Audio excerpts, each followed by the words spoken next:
Bienvenidos a la Noche Infinita.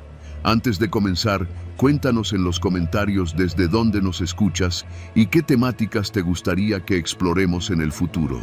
Leemos cada mensaje con atención y siempre tomamos en cuenta sus sugerencias para los próximos relatos. Sin nada más que decir, comencemos. Soy originario de León, Guanajuato, pero llevo más de 15 años rodando por las carreteras del país.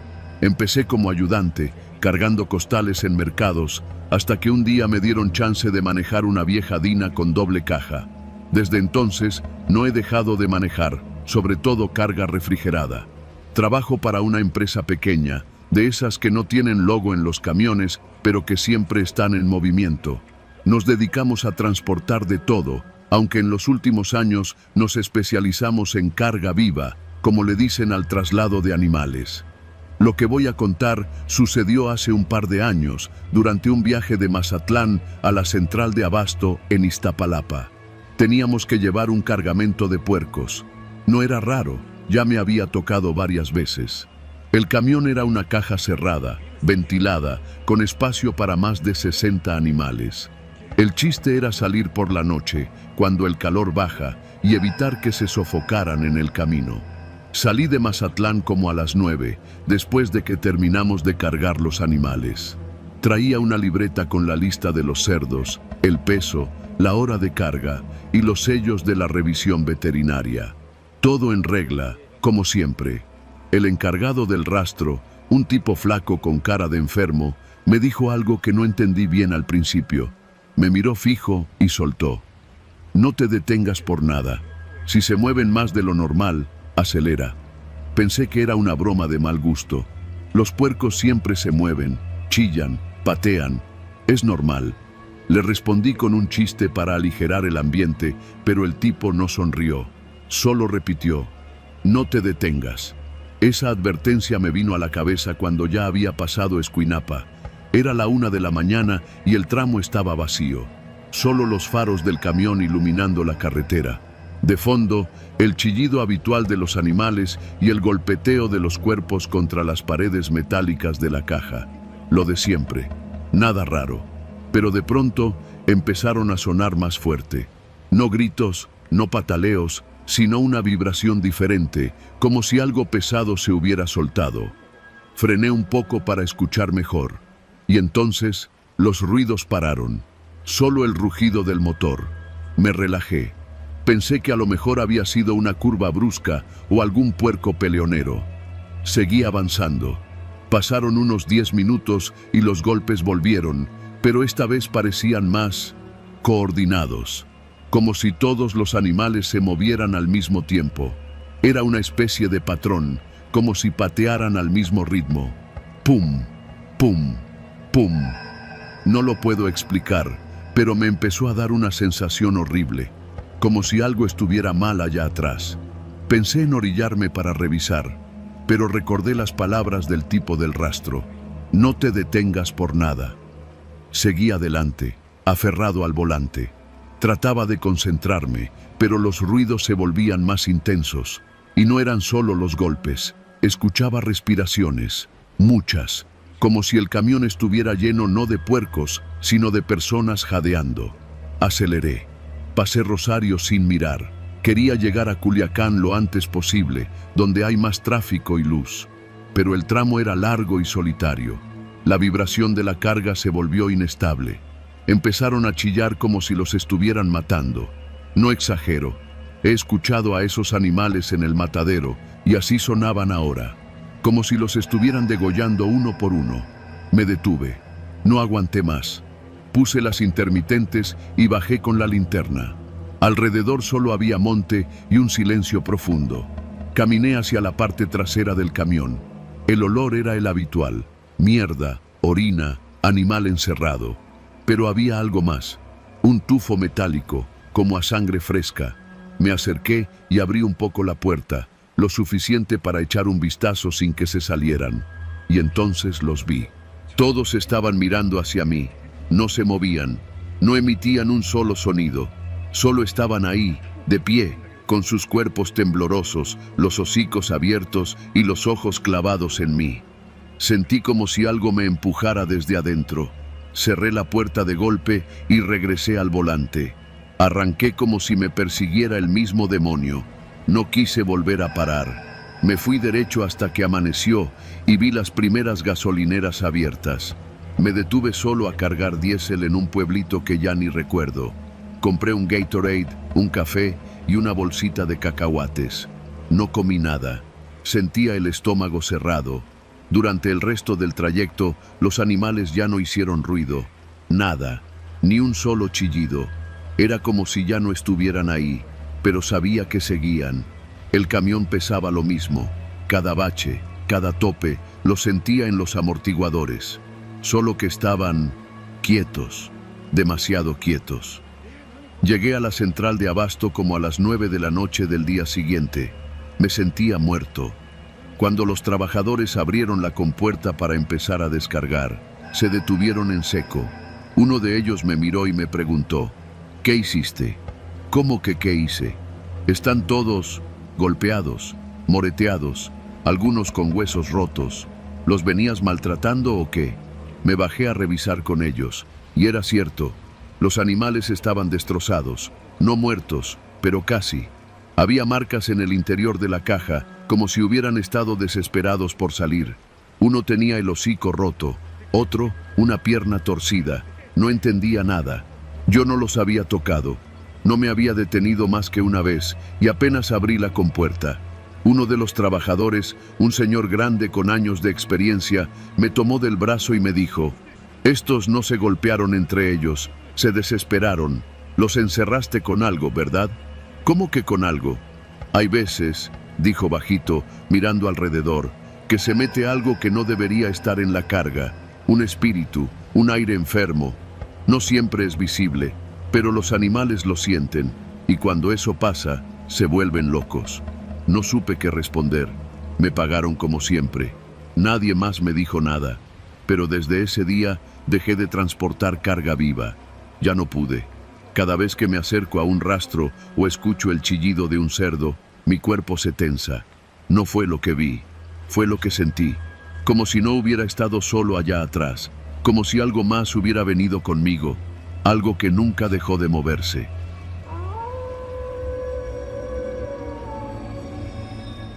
Durante casi 2 años fui chofer de tráiler en rutas de carga pesada entre la Ciudad de México y Monterrey.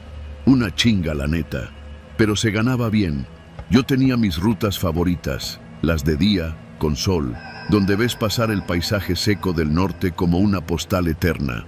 Pero también estaban esas otras rutas, las nocturnas, que cruzan por brechas olvidadas y carreteras donde las luces apenas alcanzan a espantar la oscuridad. En esas, uno se aferra al volante más por instinto que por orientación. Lo que te voy a contar me pasó hace poco más de 5 meses, una madrugada cerca de Matehuala. La recuerdo con claridad porque fue la primera vez que pensé que alguien me quería matar. No alguien en específico, más bien un grupo, como una manada. Aquel día cargué el tráiler en la central de abasto de Iztapalapa. Eran pacas de ropa usada para una tienda en Saltillo. Salí cerca de las 8 de la noche con la idea de avanzar todo lo posible mientras la autopista estuviera libre. Todo iba bien. El tramo de San Juan del Río a San Luis lo pasé sin broncas. Me detuve en un Oxxo a llenar el termo de café y seguir. Ya era casi medianoche cuando noté la primera patrulla. Venía detrás de mí desde hacía rato, las luces apagadas como si no quisiera que lo notaran. Al principio no me preocupé. Hay muchas unidades de caminos que vigilan sin hacer escándalo, pero esta no se despegaba. En una recta, desaceleré un poco para dejarla pasar y en lugar de rebasar, se emparejó. Volteé. El vidrio del copiloto estaba oscuro, pero juraría que alguien me estaba observando. Y luego, sin más, se fue. Me quedé con el estómago apretado. Era raro. Hay cosas que un chofer aprende a leer, señales, climas, hasta la forma de moverse de otros vehículos. Pero esa patrulla no parecía normal. Era como si esperaran que hiciera algo, como si me estuvieran midiendo. Media hora después, vi las luces de una revisión federal. No era un retén oficial, pero estaba colocado en una desviación cerca del entronque con la carretera 57. Un par de conos mal puestos, una lona blanca que decía Inspección de Seguridad, Guardia Nacional, y dos hombres parados con chalecos fosforescentes. Reduje la velocidad y frené a unos metros. Bajé el vidrio y saqué la cabeza. «¿Qué se le ofrece, jefe?», pregunté. Uno de ellos se acercó. No llevaba insignias ni radio, solo el chaleco y una gorra genérica. «Documentación del vehículo y de la carga», dijo sin mirarme a los ojos. Me bajé por protocolo. Era lo correcto, o eso pensé. Le entregué los papeles y esperé. El otro sujeto se acercó por el otro lado del tráiler como si estuviera revisando. Luego ambos se alejaron, caminaron hacia una camioneta sin logos y comenzaron a hacer una llamada. Fue ahí cuando me di cuenta de que no había nadie más. No había otro tráiler, ningún carro, ni una patrulla marcada.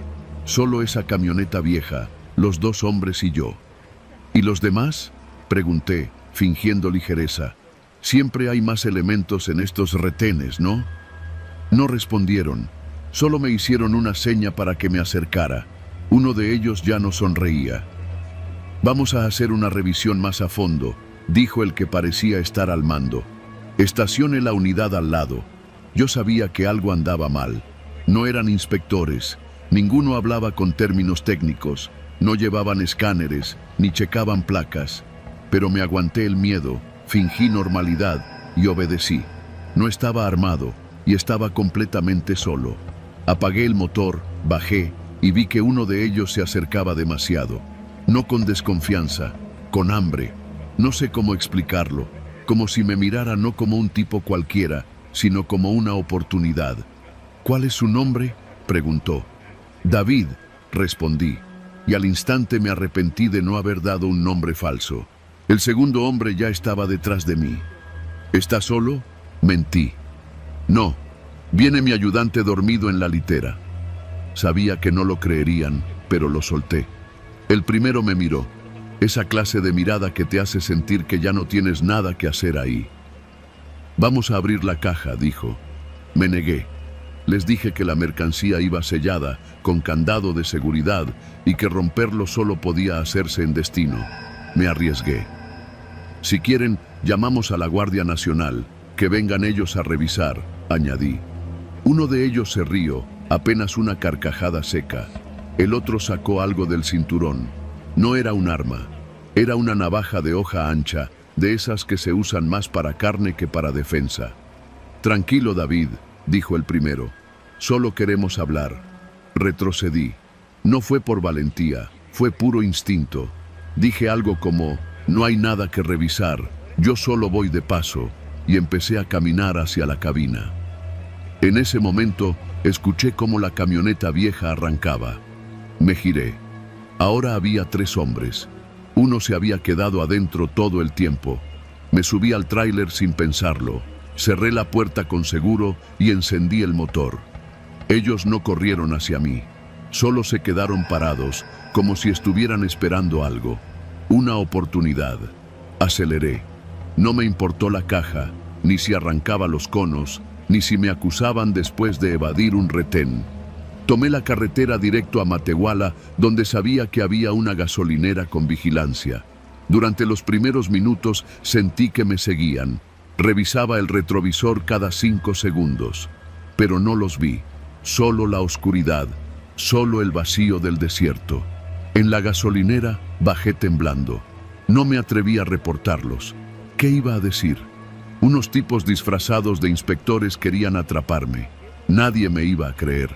Pero hablé con otro trailero que estaba ahí, uno ya grande, de esos que conocen todas las rutas. Le conté lo que me había pasado. Me miró serio. «Te topaste con los cazadores», dijo en voz baja. «No son nuevos, llevan tiempo operando por estas rutas. No siempre son los mismos, pero hacen lo mismo. Montan retenes falsos, se visten de inspectores y desaparecen gente». «¿Por qué nadie hace nada?», se encogió de hombros. «Porque nadie sobrevive para contarlo. O si sobrevive, no habla. Esa madrugada no dormí. Llegué a Saltillo 2 horas después. Entregué la carga y cancelé las siguientes rutas. Me tomé una semana de descanso. Luego pedí que solo me asignaran rutas diurnas. No sé quiénes eran, pero no eran inspectores. Eran cazadores. Cazadores de hombres. Y esa noche, por alguna razón que aún no entiendo, me dejaron ir.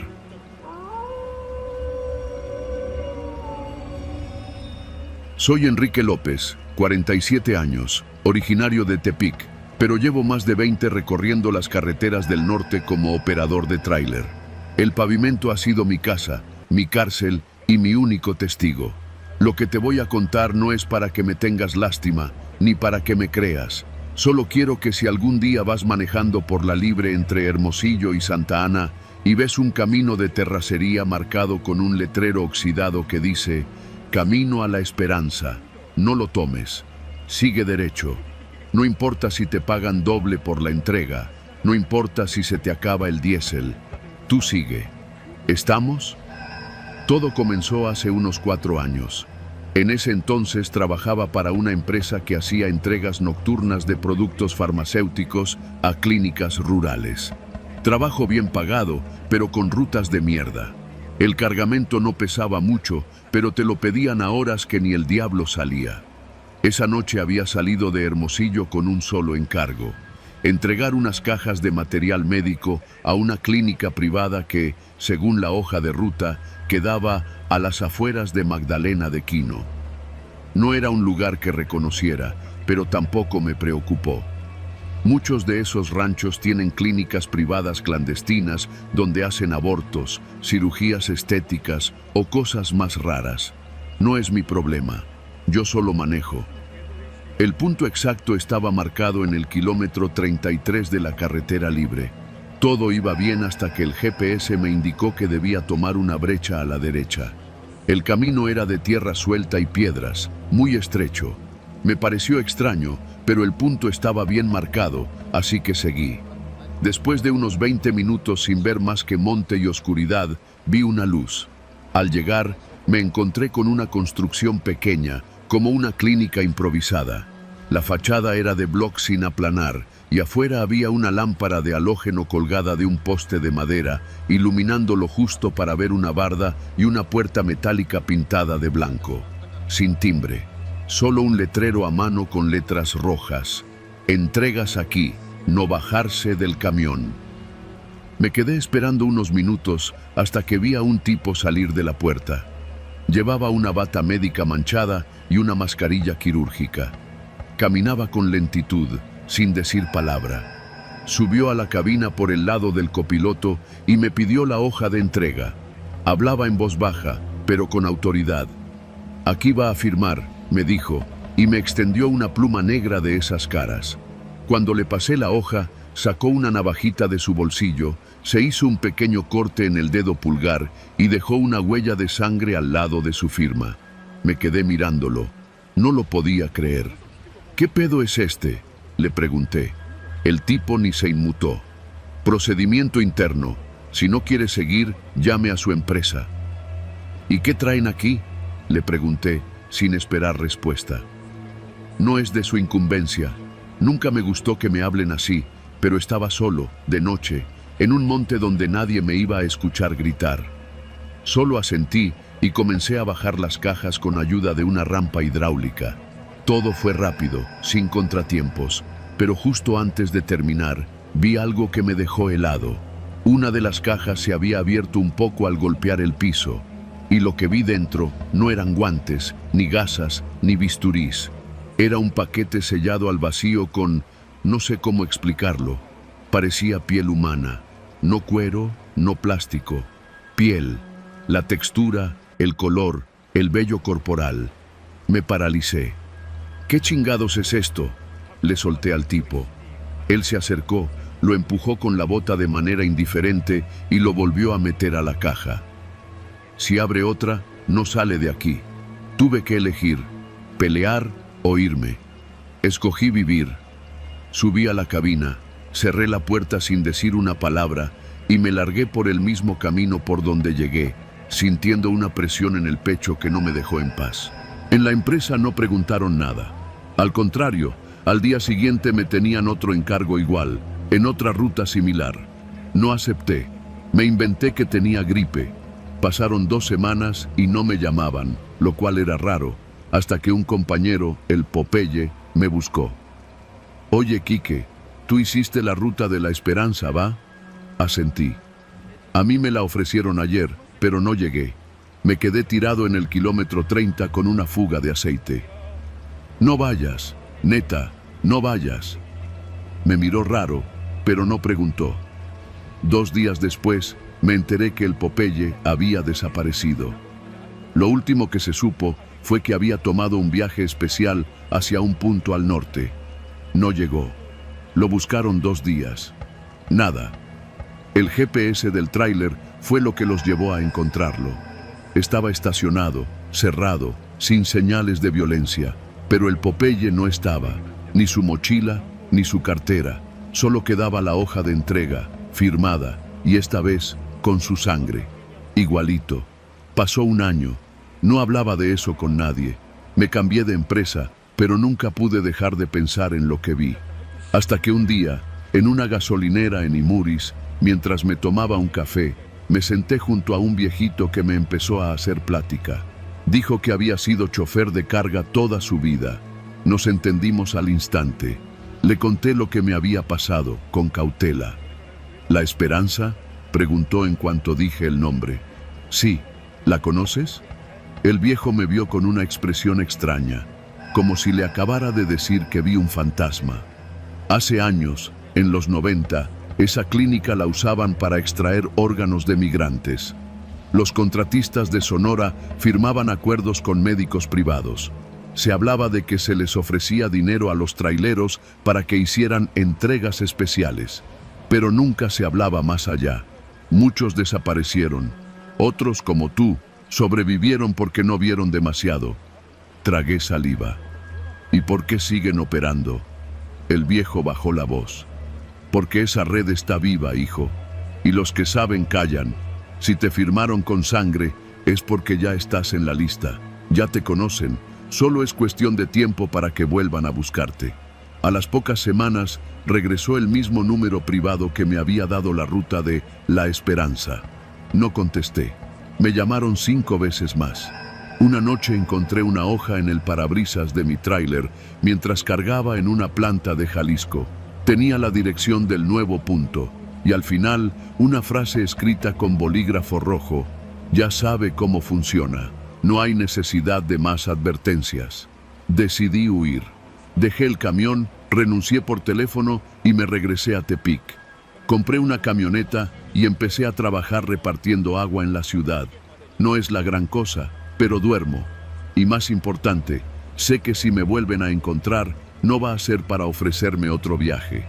Desde entonces, cada vez que me detengo en alguna fonda de carretera y veo a otro camionero solo, cansado, con los ojos rojos y los nervios hechos mierda, no puedo evitar preguntarme si ya firmó. No con tinta, sino con su propia sangre.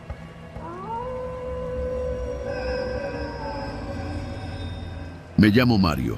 Manejo tráiler desde hace más de 15 años. Lo que viví hace poco, todavía no puedo contarlo sin que me tiemble la voz. No es una historia que se pueda compartir con cualquiera. Y no porque no me vayan a creer, sino porque uno queda marcado. Y hay marcas que, aunque no se vean, pesan. Aquella noche salí desde Monterrey rumbo a la central de abastos de Iztapalapa. Tenía una carga de plátanos de Chiapas que venía directo del sur. Mi chamba era recogerla en San Luis Potosí y hacer el tramo hasta la Ciudad de México. Un trayecto largo, sí, pero rutinario. Nada fuera de lo común. Eso creía. Me acuerdo perfecto porque era viernes, eran casi las 3 de la mañana y ya llevaba muchas horas al volante. Había pasado Matehuala y el sueño me estaba venciendo. En ese tramo, entre Huizache y el entronque a San Felipe, no hay mucho. Una recta interminable, monte seco a los lados y una oscuridad que ni las luces altas rompen. Por seguridad, uno no debe pararse en cualquier lado, menos a esa hora. Pero no podía más. Me pesaban los párpados como si trajera costales en los ojos. Decidí buscar un lugar discreto donde pudiera echarme una pestañita de 30 minutos, máximo una hora. Encontré una salida de tierra junto a un señalamiento oxidado que decía kilómetro 37. No había luz, ni postes, ni gente. Perfecto. Apagué el motor, puse la alarma del teléfono y me recosté en la litera. Antes de quedarme dormido, me aseguré de cerrar bien las puertas y ponerlos seguros. Por si las dudas. No sé cuánto tiempo pasó. Mi celular nunca sonó. Lo que me despertó fue un dolor agudo en la nuca, como si me hubieran reventado algo encima. Intenté moverme, pero no podía. Me ardía la muñeca izquierda. La derecha estaba esposada a un tubo del respaldo del asiento del copiloto. Estaba amarrado, sangrando, mareado, confundido. La cabeza me latía como si tuviera un tambor dentro. Me costaba enfocar la vista, pero con esfuerzo noté que la ventana del lado del copiloto estaba rota. Había vidrios regados por todos lados. Y sangre, mi sangre. En la frente, en la camisa, en la litera, huellas de botas embarradas. Intenté levantarme, pero no podía mover la pierna izquierda. Sentí un ardor tremendo en la espinilla. Bajé la mirada y me di cuenta que tenía un corte profundo, como de navaja. Me dio náusea. No entendía nada. La cabina estaba desordenada. Mi mochila, donde guardaba los papeles, no estaba. Tampoco el celular. El GPS estaba arrancado del tablero. Me costó aceptar lo que estaba viendo. Alguien se había metido al tráiler y me habían dejado así, atado, sangrando, como si fuera una advertencia. Grité, pedí ayuda, pero en esa zona no había ni grillos. Todo era silencio y el viento.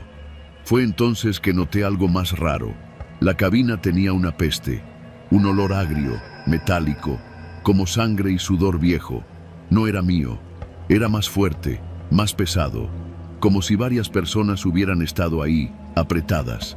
Empecé a hiperventilar. Pensé en que tal vez me habían robado. Pero si solo querían robarme, ¿por qué esposarme? ¿Por qué herirme así? Traté de moverme. Busqué algo con la mano libre. Encontré una botella vacía y logré golpear el respaldo hasta que se rompió una parte del tubo donde estaba atada la esposa. Me tomó casi una hora, pero logré zafarme. Salí de la cabina tambaleándome, con la pierna sangrando y sin saber dónde estaba exactamente. La caja del tráiler seguía cerrada, pero el candado colgaba forzado. Lo habían abierto. Temblando, subí y eché un vistazo. Estaba vacía. No quedaba ni una caja de plátanos. Nada. Me dejaron sin carga, sin papeles, sin celular, sin idea de qué hora era. El cielo comenzaba apenas a aclararse, con esa luz azul gris que sale antes del amanecer. Caminé como pude hacia la carretera. No sabía si ir hacia el norte o al sur. Me tiré a un lado del camino, esperando ver pasar un auto, un tráiler, lo que fuera. A los 20 minutos pasó una pipa. Le hice señas con todas mis fuerzas. Frenó. El chofer se llamaba Julián, y desde que me vio supo que algo estaba mal. Me ayudó a subir, me dio agua y llamó por radio a su base. Luego, con voz baja, me dijo: ¿te agarraron en el 37? Asentí. Apenas podía hablar. No eres el primero, me dijo. Ya han salido varios casos, pero nadie lo cuenta completo. Y los que lo cuentan, desaparecen después. Lo miré, sin entender. ¿Qué casos? Camioneros, que se paran en ese tramo, que aparecen golpeados, sin carga, unos esposados. A otros los han hallado desnudos, con signos de tortura. Y todos coinciden en algo. Nadie ve nada. Ni cámaras, ni rastros, nada. ¿Y nadie hace nada? Julián se encogió de hombros. En ese tramo no hay cobertura, y por algo lo llaman el punto muerto. Me llevó hasta una gasolinera en Villa Hidalgo. Allí me prestaron un teléfono y llamé a la empresa. Mandaron una ambulancia y la policía. Di mi declaración. Dijeron que investigarían. Nunca supe más. La empresa me cubrió lo médico y me dijo que no me preocupara, que lo importante era que estaba vivo. Pero no me volvieron a asignar rutas largas. Me mandaron a hacer repartos locales. Al principio lo agradecí, pero luego entendí Era su manera de decirme que ya no confiaban en mí. La aseguradora no cubrió la pérdida de la carga. Alegaron negligencia del conductor. Me quedé sin trabajo 3 meses después. Hoy manejo taxis, ya no salgo de noche. A veces, cuando paso por alguna carretera desierta, me viene a la mente esa madrugada, el golpe en la cabeza, la sangre, las risas, porque sí, ahora lo recuerdo bien. Justo antes de desmayarme, escuché risas, voces de hombres, como si se burlaran, como si estuvieran divirtiéndose. Nunca supe quiénes eran, ni qué querían, ni por qué me dejaron con vida, pero lo que más me duele es que hay alguien o algo en esa parte de la carretera y sigue ahí, esperando que algún chofer cansado como yo se detenga a descansar unos minutos. Solo eso basta.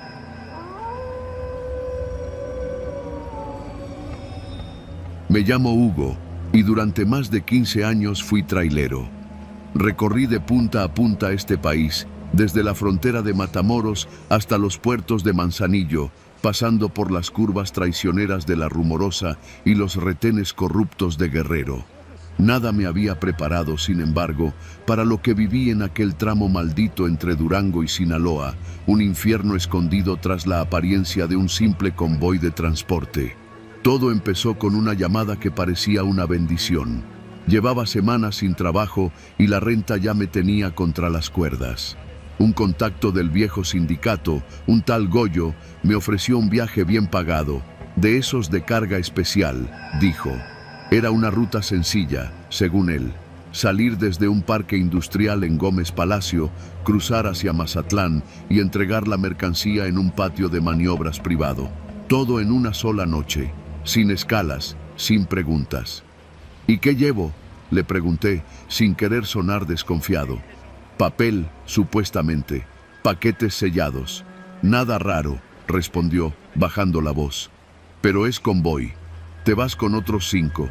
En el mundo del autotransporte, los convoyes no son raros, pero cuando son privados, silenciosos y pagados en efectivo, uno ya sabe que la carga no es precisamente legal. Pero el hambre pesa más que la moral. Acepté. Nos citaron en un predio solitario, entre la zona industrial y un canal seco. Llegué puntual, como siempre. Los otros conductores ya estaban allí. 5 trailers idénticos, todos pintados de blanco, sin logos, sin placas visibles. Mi unidad me la entregaron ahí mismo, ya encendida, con el motor ronroneando y las luces apagadas. Todo era silencioso, frío, ni una palabra de bienvenida. Un tipo flaco, con botas sucias y chaleco negro, nos explicó las reglas del convoy mientras caminaba entre los camiones como si fuera un capataz de ganado. Van en formación, 1 por 1, a 20 metros exactos, nada de rebasar, nada de radiofrecuencia personal, nada de detenerse. Si uno se orilla, todos se orillan, nadie se baja, nadie pregunta. El que rompe una regla no llega. Pensé que exageraba, pero lo dijo con una seriedad que helaba la sangre. Nadie protestó. Nos repartieron un teléfono satelital viejo a cada uno, sin internet, sin contactos, solo una aplicación con GPS, la ruta ya cargada. Luego el tipo flaco me entregó una hoja plastificada. Instrucciones de emergencia. Una sola línea escrita. Si algo se interpone en el camino, sigue.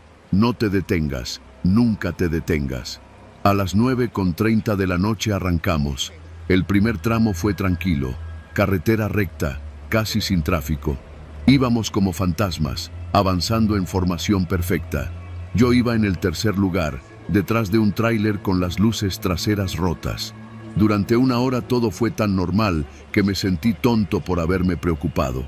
Hasta que pasamos el primer retén y los federales nos ignoraron por completo.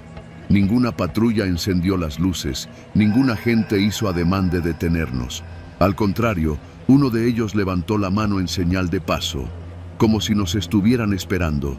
Fue ahí donde empecé a sospechar que estábamos metidos hasta el cuello. Pero no paré. La primera señal de que esto era más que un trabajo ilegal llegó antes de llegar a El Salto.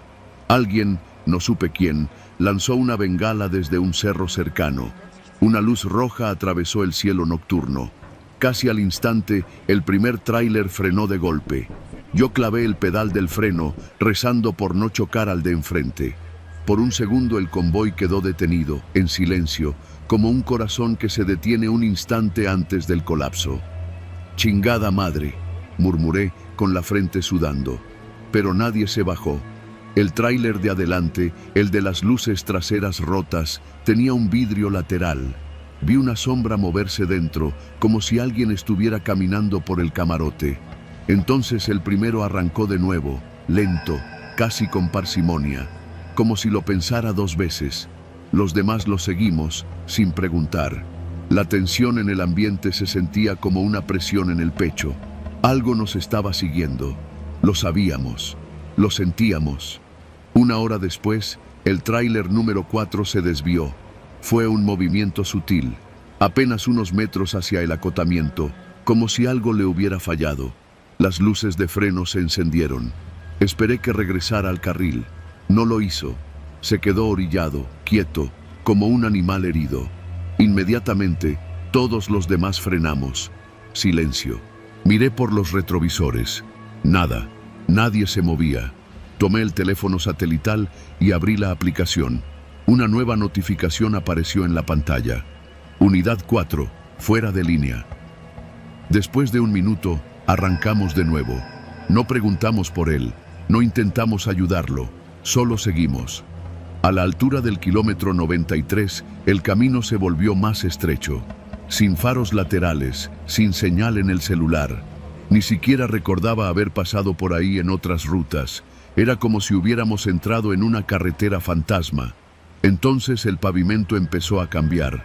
Ya no era asfalto liso, era rugoso, lleno de parches, como si hubiera sido reparado 1000 veces con prisas. Pasamos junto a un tráiler abandonado, volcado en una curva. No tenía cabina, solo el remolque quemado. Nadie dijo nada. Ningún convoy paró. Yo lo miré por el espejo retrovisor, preguntándome si alguien había muerto allí, si alguien lo había visto antes, o si también fue parte de un convoy que rompió las reglas. Fue en ese tramo cuando el miedo se volvió físico. Una figura apareció en medio del camino. A lo lejos, pensé que era un hombre, pero no se movía. Estaba justo en el centro, con los brazos caídos. El primero del convoy ni siquiera intentó frenar.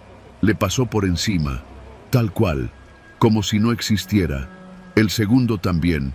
Cuando me tocó a mí, los dedos me temblaban sobre el volante. Cerré los ojos medio segundo y seguí. La sacudida del camión me dijo que sí, que había pasado algo, que lo había atropellado. Pero no paré. El teléfono satelital vibró. Un nuevo mensaje. Muy bien, siga avanzando. Las reglas del convoy eran claras. 2 horas después, entramos a una zona de curvas. Uno de los trailers, no vi cuál, empezó a titubear. Iba más lento, casi se salía en cada curva. Yo pensaba que el chofer ya estaba rendido. Entonces, sin aviso, el tráiler volcó. Rodó como una bestia sin control hasta quedar de lado, bloqueando media carretera. El fuego empezó al instante. No por el impacto. Alguien lo había prendido desde adentro, lo juro. Nadie paró. Ni un claxon, ni una señal de ayuda. El convoy redujo la velocidad, rodeó los restos del camión como si fueran escombros en una obra y siguió su camino. A esas alturas ya habíamos perdido a 2. Éramos 4, y cada vez más adentro del infierno. Faltaban 30 kilómetros cuando el tráiler que iba detrás de mí empezó a emitir un pitido raro. Al principio creí que era su freno de aire, pero luego lo vi. Algo se arrastraba por un costado del tráiler, una figura delgada, pegada al chasis, como si estuviera colgando de la puerta trasera. No era un animal, era un hombre, vestido de negro, con una capucha. Me estaba viendo, pegado al tráiler. Nadie decía nada. Volví a mirar al frente, y no volví a mirar atrás. A las 4:20 de la madrugada, llegamos. Un patio de maniobras, bardeado, con torres de vigilancia, reflectores y soldados armados. No eran del ejército, eran otros. Nos hicieron estacionar en línea, apagar los motores, bajarnos. Nadie nos habló, nos revisaron, nos pidieron los teléfonos satelitales. No hubo recibo, no hubo firma, solo un sobre amarillo en la guantera, dinero en efectivo, mucho más de lo que me habían prometido. «Ya puede irse», me dijo un hombre sin uniforme mientras fumaba. «No hable de esto, no existió». Y así me fui, con el alma hecha trizas, con la certeza de que había cruzado por un pasillo del crimen que no tenía nombre, que había participado en un sistema de transporte fuera de la ley, donde la mercancía no importaba, donde lo importante era obedecer, no detenerse, nunca detenerse. Desde entonces no volví a manejar de noche, ni en convoy, porque en este país hay rutas que no están en los mapas, hay reglas que no se discuten, y hay trabajos que te dejan vivo, pero no ileso. Las reglas del convoy eran letales, y yo sobreviví por seguirlas al pie de la letra.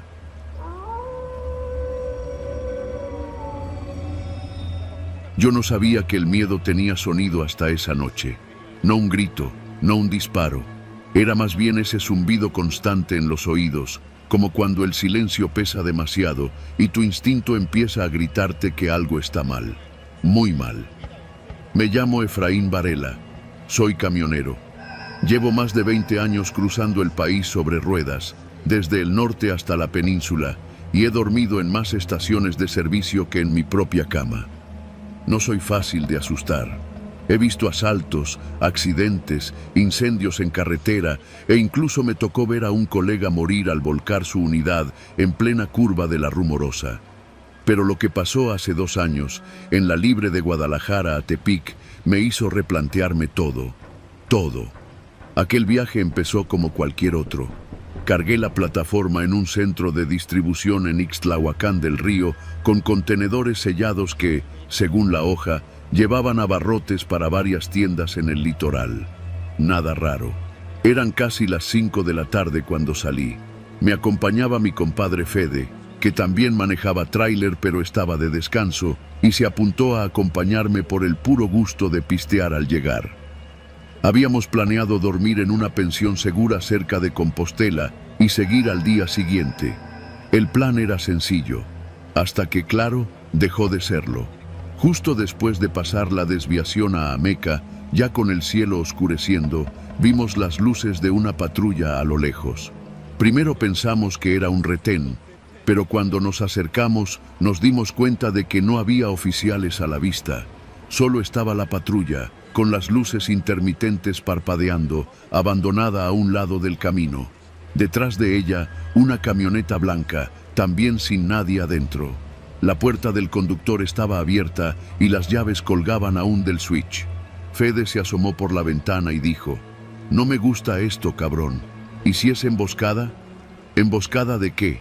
Aquí no es zona caliente», le respondí, aunque en el fondo tampoco me latía la escena. Pasamos despacio.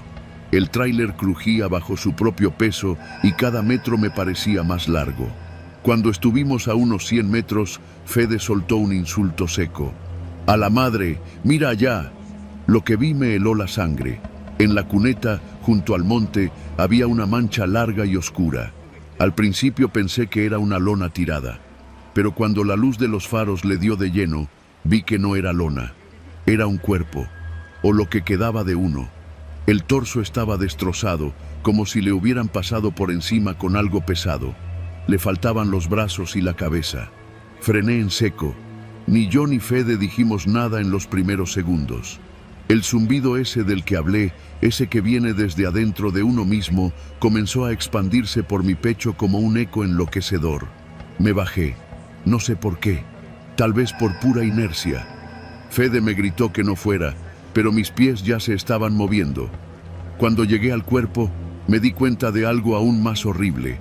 El uniforme era de la Guardia Nacional.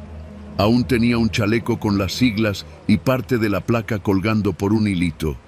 Me quedé ahí, tieso, sin saber si gritar o vomitar. «¡Súbete, cabrón!», me gritó Fede desde la cabina. «¡Súbete ya!». Y lo hice. No llamamos a nadie, no por miedo, por instinto, porque en ese tramo nadie viene a ayudarte de noche, porque si es un crimen reciente y tú llamas, ya te embarraste. Y porque si el que lo hizo todavía anda cerca, Mejor sigues manejando como si no hubieras visto nada. Así lo hicimos. Los siguientes 30 kilómetros los recorrimos en silencio, los ojos bien abiertos, las manos temblando. Fue hasta la gasolinera en el Aguacate donde paramos. Ahí sí marcamos al 911 desde un teléfono público. Fede pidió que no dijéramos nombres. Solo dimos la ubicación, como si fuéramos otro automovilista anónimo. Después de eso nos sentamos en las banquetas de la estación. Fede abrió una caguama y me ofreció un trago. Lo rechacé. No pude dormir esa noche. Ninguno de los dos. Al día siguiente, en un tramo antes de Las Varas, nos detuvo otra patrulla. Esta sí traía elementos. Nos pidieron papeles y checaron la unidad. Me noté tenso y uno de los agentes me lo dijo. ¿Todo bien, patrón? Asentí. Pero el otro oficial, uno más joven, me miró raro, como si supiera algo. Como si ya nos hubieran identificado desde antes. Nos dejaron ir, pero la sensación no se fue. En la siguiente caseta nos enteramos de lo peor. Un compañero de ruta, de esos que andan siempre en la misma región, se acercó y nos dijo con voz baja. ¿Supieron lo de anoche? Encontraron el cuerpo de un guardia nacional, todo hecho mierda, pero no encontraron la cabeza. Me quedé helado. ¿Cómo que no? Nombre, ni cabeza, ni brazos, nada, nomás el tronco. Lo más cabrón es que estaba limpio, no con sangre, como si lo hubieran lavado. Fede y yo nos miramos. El silencio que siguió fue más revelador que cualquier palabra. 3 días después, al regresar de la entrega, pasamos por el mismo tramo. Ya había patrullas, cinta amarilla, agentes levantando evidencia. Y justo ahí, en un pequeño altar improvisado, una cruz de madera decía: Guardia Nacional, caído en cumplimiento del deber. Abajo, alguien había dejado una cartulina escrita con plumón. Tardó 3 días en encontrar la cabeza, pero el que la quitó sigue libre. No pregunté más. Nadie lo hizo, porque los que manejamos sabemos que en ciertas carreteras de México hay cosas que es mejor no saber. Y cuando te toca ver algo así, no lo olvidas. Nunca. Porque cada vez que paso por ese tramo, aunque sea de día, aunque vaya con la música a todo volumen, siento que algo, o alguien, me sigue mirando desde la orilla del monte. No fue un fantasma, fue alguien de carne y hueso.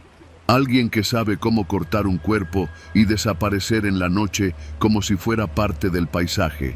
Y ese alguien sigue ahí. Yo sigo manejando, pero ya no duermo en cualquier lado, ya no paro donde me late raro. Y si vuelvo a ver una patrulla sin oficiales al lado del camino, acelero, porque aprendí que el miedo sí tiene sonido, y se escucha como el zumbido sordo de una cabeza que todavía no aparece.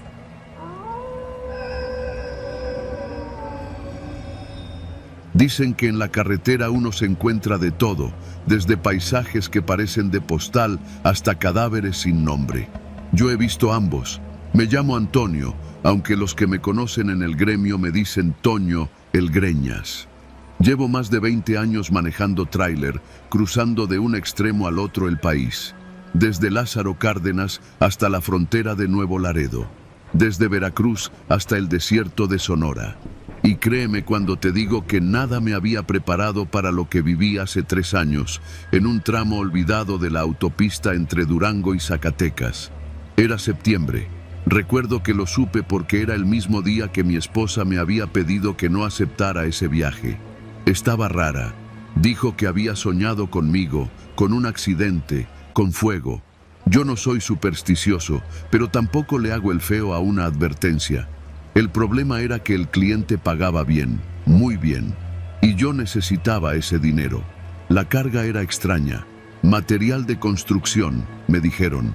Subieron los pallets ya empacados y sellados en un patio privado cerca de Naucalpan, donde no te dan recibo, solo una hoja membretada sin logo y un depósito en efectivo. No abras la caja, tú solo maneja, fue la instrucción. Nada nuevo para nosotros los del volante. Así funcionan muchos fletes, sin preguntas. A eso de las 10 de la noche ya estaba en la carretera. El radio encendido, no por gusto, sino por necesidad. La radio en el tráiler no es solo entretenimiento, Es compañía. A veces también es advertencia. Y esa noche fue otra cosa. Primero empezó con interferencias raras, como si algo interrumpiera la señal. Luego, entre zumbidos, una voz.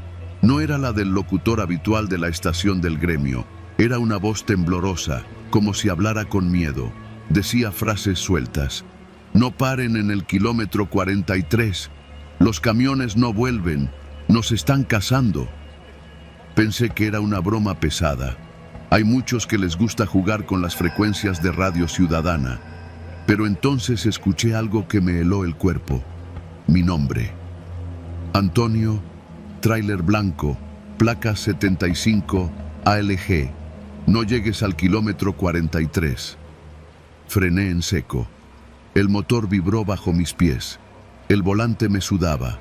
Me bajé a revisar la unidad, fingiendo normalidad, como si no acabara de oír lo que oí. El camión estaba bien. Todo estaba bien, excepto por mí. La paranoia se metió en mi cabeza como un cuchillo torcido. Volví a subir y apagué la radio. Decidí avanzar sin detenerme. Llevaba cerca de 40 minutos conduciendo cuando vi a lo lejos unas luces parpadeantes. Pensé que era un retén. Nada raro, hay muchos en esa zona. Pero algo no cuadraba. No había señalización previa. No había patrullas identificadas. Solo 2 camionetas pick-up atravesadas en la carretera con unos conos de plástico viejos mal puestos. Bajé la velocidad. No había forma de pasar sin detenerme. Entonces salieron 3 tipos. No traían uniforme, solo pantalones tácticos, camisetas negras, chalecos sin logos. Pero sí iban armados. Uno se acercó a mi ventana con una linterna. No me apuntó directamente, pero la intención se sentía clara. Buenas noches, jefe. Control rutinario, me dijo sin sonreír. Tenía un acento raro, no local. Parecía de la Costa Grande tal vez, o de Veracruz. ¿Trae carga con manifiesto? Negué. ¿Qué transporta? Material de construcción. Él se rió, como si esa fuera la respuesta que esperaba. Pues vamos a revisar, ¿no? Le dije que el remolque estaba sellado, que si lo abría perdería la garantía del cliente. Me vale madres tu cliente, dijo, y ahí fue cuando vi que ya no era un control. En cuestión de segundos, 2 de los tipos ya estaban bajando al eje trasero y el tercero me apuntaba directo con el fusil. Apágalo y bájate. Obedecí. Me esposaron con bridas plásticas. Me tiraron boca abajo en el acotamiento.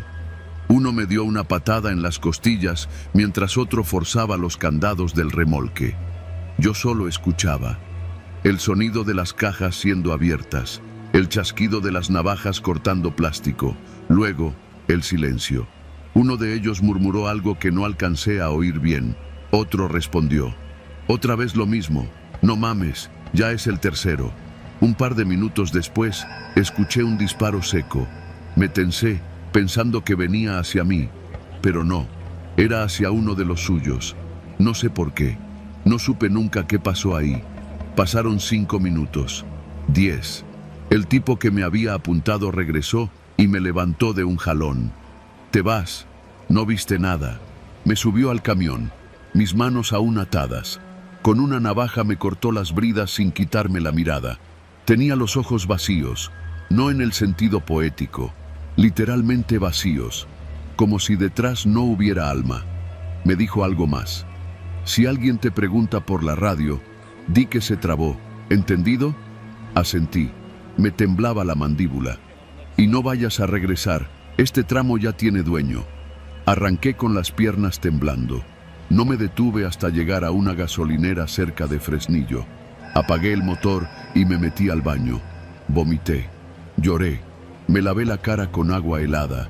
El espejo me devolvió una imagen que no reconocía. La carga. No sé qué era. Nunca lo supe. Pero esa noche entendí que hay rutas marcadas. Caminos donde los que mandan no son los de tránsito ni los federales. Rutas tomadas por grupos que no salen en las noticias.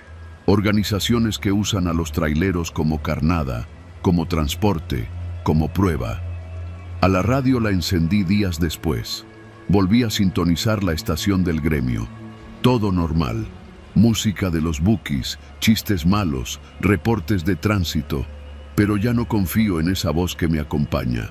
Porque esa noche la radio hablaba con voz de víctima. Y esa víctima era yo.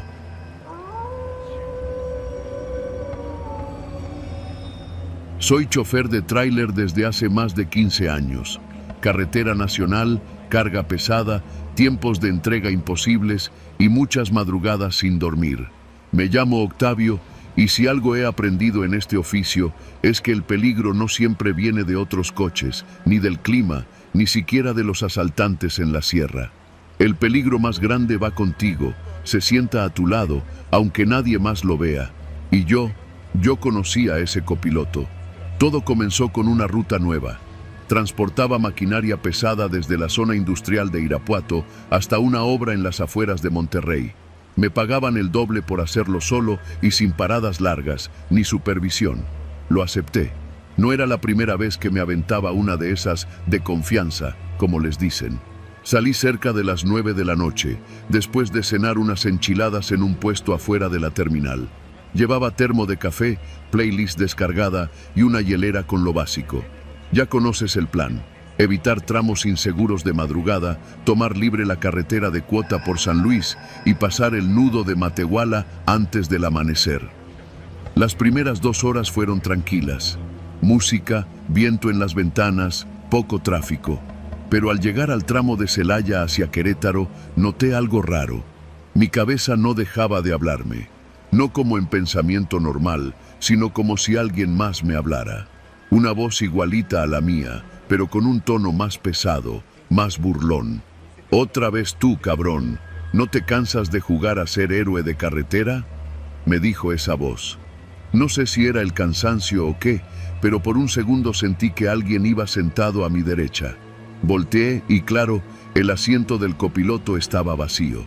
Cerré la ventana, bajé el volumen y traté de calmarme. Me dije que era el estrés o que llevaba días durmiendo mal. Pero la voz volvió, esta vez más clara. «¿Y si esta vez no llegas, Octavio? Ya hiciste mucho. Ya no debes nada a nadie, ¿no? Mira la libreta. ¿Cuántos kilómetros faltan? ¿Qué pasaría si te vas por el camino viejo de Santa Rosa? Ahí no hay cámaras. Ahí nadie va a preguntar nada». Metí freno. Detuve el tráiler en un acotamiento y me bajé. Caminé un poco. Me lavé la cara con agua de una botella y respiré profundo. No quería aceptar lo que estaba pasando. Era como si otra parte de mí se hubiera soltado, una parte que ya no quería obedecer, una que ya no respetaba ni la línea blanca del arcén. Volví a subir. El silencio pesaba más que el motor. Volví a poner música. Volví a conducir. Pasando San Luis, ya como a las 3 de la mañana, empezó lo peor. La voz ya no hablaba en tono reflexivo. Ahora era autoritaria, agresiva, casi gritando. ¿Te acuerdas de Iván? El cabrón del taller que se robó tus refacciones. ¿Y el güero ese que se cogía a tu ex cuando tú andabas en ruta? Todos siguen vivos, Octavio. Todos siguen ganando. ¿Y tú? Tú sigues aquí, cargando fierros para los ricos. Empecé a sudar. Apagué el radio. La voz no se detenía. Tienes que hacer algo. No puedes seguir así. No puedes ser un trapo. Mira tu cara. Estás viejo, lleno de deudas, durmiendo en el camarote mientras tu hija se cría con un padrastro. ¿Eso quieres? ¿Morir sin haber hecho nada por ti? No sé cuánto tiempo pasó, pero de pronto me di cuenta que el tráiler estaba fuera de la ruta. Me había desviado sin darme cuenta. Iba por una brecha secundaria, rumbo a Santa Rosa, justo como la voz me había dicho. No recordaba haber girado el volante, no recordaba haber pasado la caseta. Pisé el freno y detuve el camión en medio de la nada. Ahí fue cuando me habló, en primera persona. Yo soy tú, Octavio, pero sin la culpa, sin el cansancio, sin los frenos. ¿Te acuerdas cuando tenías 19 y soñabas con abrir tu propio taller? ¿Te acuerdas de lo que juraste hacerle al güero si lo volvías a ver? ¿Y qué hiciste? Nada. Te quedaste callado. Aguantaste todo como perro fiel. Pero ya no. Hoy, por fin, podemos tomar el volante los dos. Tú descansas. Y yo conduzco. Me quedé paralizado. El espejo retrovisor me devolvía mi reflejo, pero sentía que no era yo. Era el otro, el copiloto, el que ya no se callaba, el que quería sangre. Volví a encender el motor. Quería salir de ese lugar, volver a la ruta principal, olvidar lo que fuera que estuviera pasando. Pero el GPS ya no servía, el teléfono tampoco. Me quedaba solo la memoria y la intuición, y un copiloto invisible que insistía en hablar. Conduce hasta el taller de Iván. A esa hora está solo, lo sabes. Ya lo pensaste antes.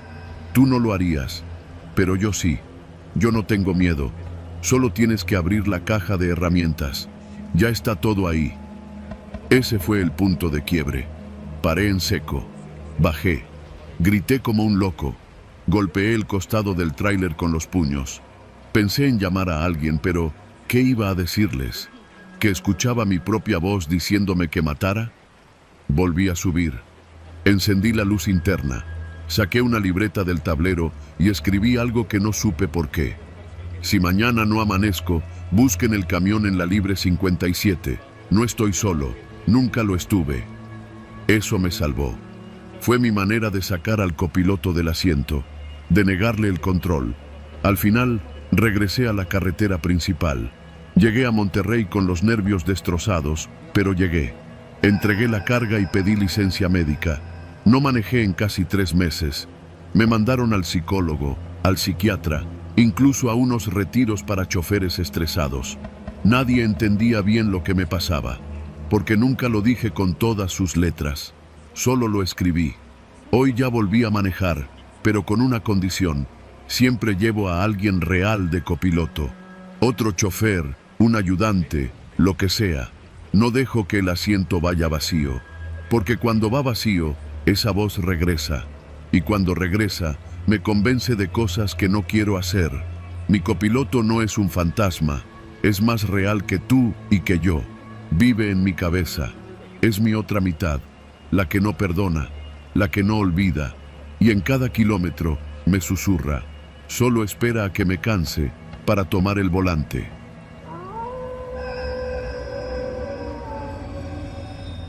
No soy trailero, ni tengo familia en el gremio, pero durante un tiempo trabajé como copiloto en una empresa de transporte de mercancía pesada que hacía recorridos entre León, San Luis Potosí y Querétaro. Empecé por necesidad, como todos, y aguanté porque el dinero era bueno y el trabajo era sencillo, al menos en teoría. Mantener al conductor despierto, revisar los mapas, contestar la radio y hacer paradas estratégicas. Mi chofer se llamaba Julián. Era un hombre de pocos amigos, de esos que no hablan mucho pero saben leer el camino con solo sentir la vibración del volante. No confiaba en nadie, ni siquiera en los GPS. Usaba sus propios mapas doblados, llenos de anotaciones con tinta roja. Siempre tomaba rutas alternas. Decía que la autopista era para los que no sabían defenderse. Una noche de septiembre, salimos de Silao con una carga de lácteos rumbo a Querétaro. Había llovido fuerte todo el día y el cielo seguía cerrado como si lo hubieran cosido con nubes negras. Salimos tarde, alrededor de las 10:30, y por algún motivo que nunca aclaró, Julián decidió tomar la Libre por Comonfort y Empalme Escobedo. Yo no protesté, ya me sabía la rutina. Él conducía, yo le seguía el juego. Habíamos avanzado unas 2 horas, cerca de Celaya, cuando una pipa de doble remolque se nos pegó por detrás.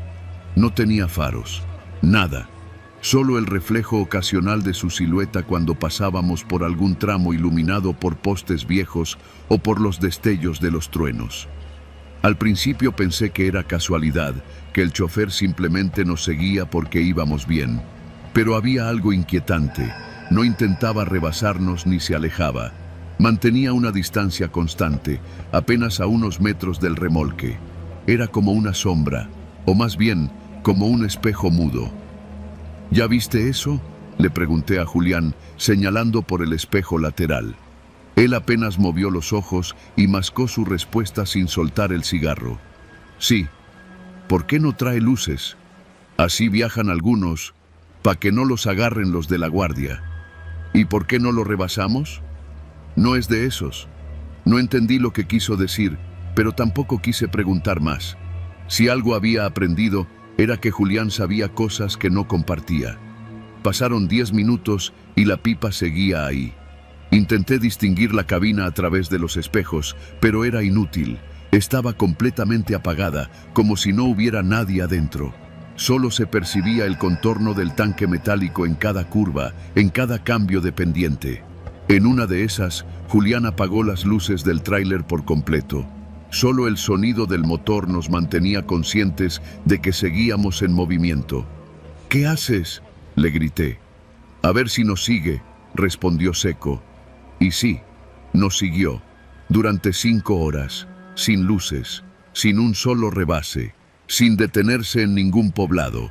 En cada parada técnica que hicimos para revisar los neumáticos o estirar las piernas, la pipa también se detenía, aunque fuera metros atrás. No se escuchaban puertas, ni voces, ni el sonido de los frenos de aire. Era como si estuviera flotando detrás de nosotros. A eso de las 3 de la mañana, llegamos a una gasolinera en un crucero a la altura de Apaseo el Alto. Era de esas pequeñas, donde los traileros se bajan a tomar café aguado o a dormir un rato en los camarotes. Julián apagó el motor y se bajó. Yo lo seguí. Cuando miré hacia atrás, la pipa también estaba ahí, quietecita, a unos 15 metros, sin luces, sin motor encendido, sin movimiento. ¿No vas a ir a preguntarle qué chingados quiere?, le dije. Julián sacó un cigarro, lo encendió con calma y respondió: Tú no conoces esta ruta, hay reglas. Una de ellas es no molestar a los que viajan sin luces. ¿Y si nos quiere hacer algo? No va a hacer nada, mientras no lo mires directo a la cabina. Esas palabras me calaron profundo. No era una superstición cualquiera, era una advertencia. Volvimos a subirnos al tráiler y arrancamos. Yo no dije ni una palabra durante los siguientes 40 minutos, pero no podía evitar mirar por el retrovisor. Y ahí estaba la pipa, en cada curva, en cada bajada. Siguió ahí cuando pasamos por la zona de Cerritos. Siguió cuando cruzamos las brechas de El Saus. Y en un tramo donde la carretera estaba rota, sin un solo poste de luz, Julián comenzó a disminuir la velocidad. Pensé que tenía algún problema mecánico, pero él solo me dijo: No te vayas a voltear. No entendí, pero obedecí. Clavé la mirada en la carretera mientras el tráiler iba casi en cámara lenta. Entonces lo escuché. Un rechinido, como de metales desgarrándose, como si alguien estuviera arrastrando cadenas por el asfalto. No lo veía, pero lo escuchaba clarito, justo detrás del remolque. No mires, repitió Julián con más firmeza. No miré, pero lo sentí, como si algo se hubiera emparejado a nuestra derecha, justo al nivel de la cabina. Un camión, o algo como un camión, que se deslizaba sin tocar el suelo. Podía olerlo, una mezcla entre diésel quemado y óxido. No sé cómo lo logró Julián, pero mantuvo la velocidad justa para no detenerse ni acelerar. Seguimos así, en paralelo con esa cosa, durante lo que me parecieron horas. Y luego, de repente, desapareció. No hubo curvas, ni salidas, ni caminos alternos. Simplemente ya no estaba, como si se hubiera desvanecido en el aire. ¿Ya?, pregunté con la voz temblorosa. Julián asintió, aceleró sin decir palabra y retomó la autopista. No hablamos del tema hasta días después, ya en la base. ¿Qué era?, me atreví a preguntarle mientras revisábamos los neumáticos. Dicen que a veces hay transportistas que se quedan atrapados en ciertas rutas, no por muertos, sino por otras cosas. Cosas que vieron, cosas que llevaron, cosas que no entregaron, y de alguna forma siguen manejando, sin luces, sin nombre, solo sombra. Desde esa noche no volví a trabajar con Julián. Renuncié una semana después, no por miedo, sino porque entendí algo. Hay caminos en México que no están hechos para todos. Caminos donde no basta con saber manejar. Hay que saber sobrevivir al silencio, a la oscuridad y a los que te siguen sin encender las luces.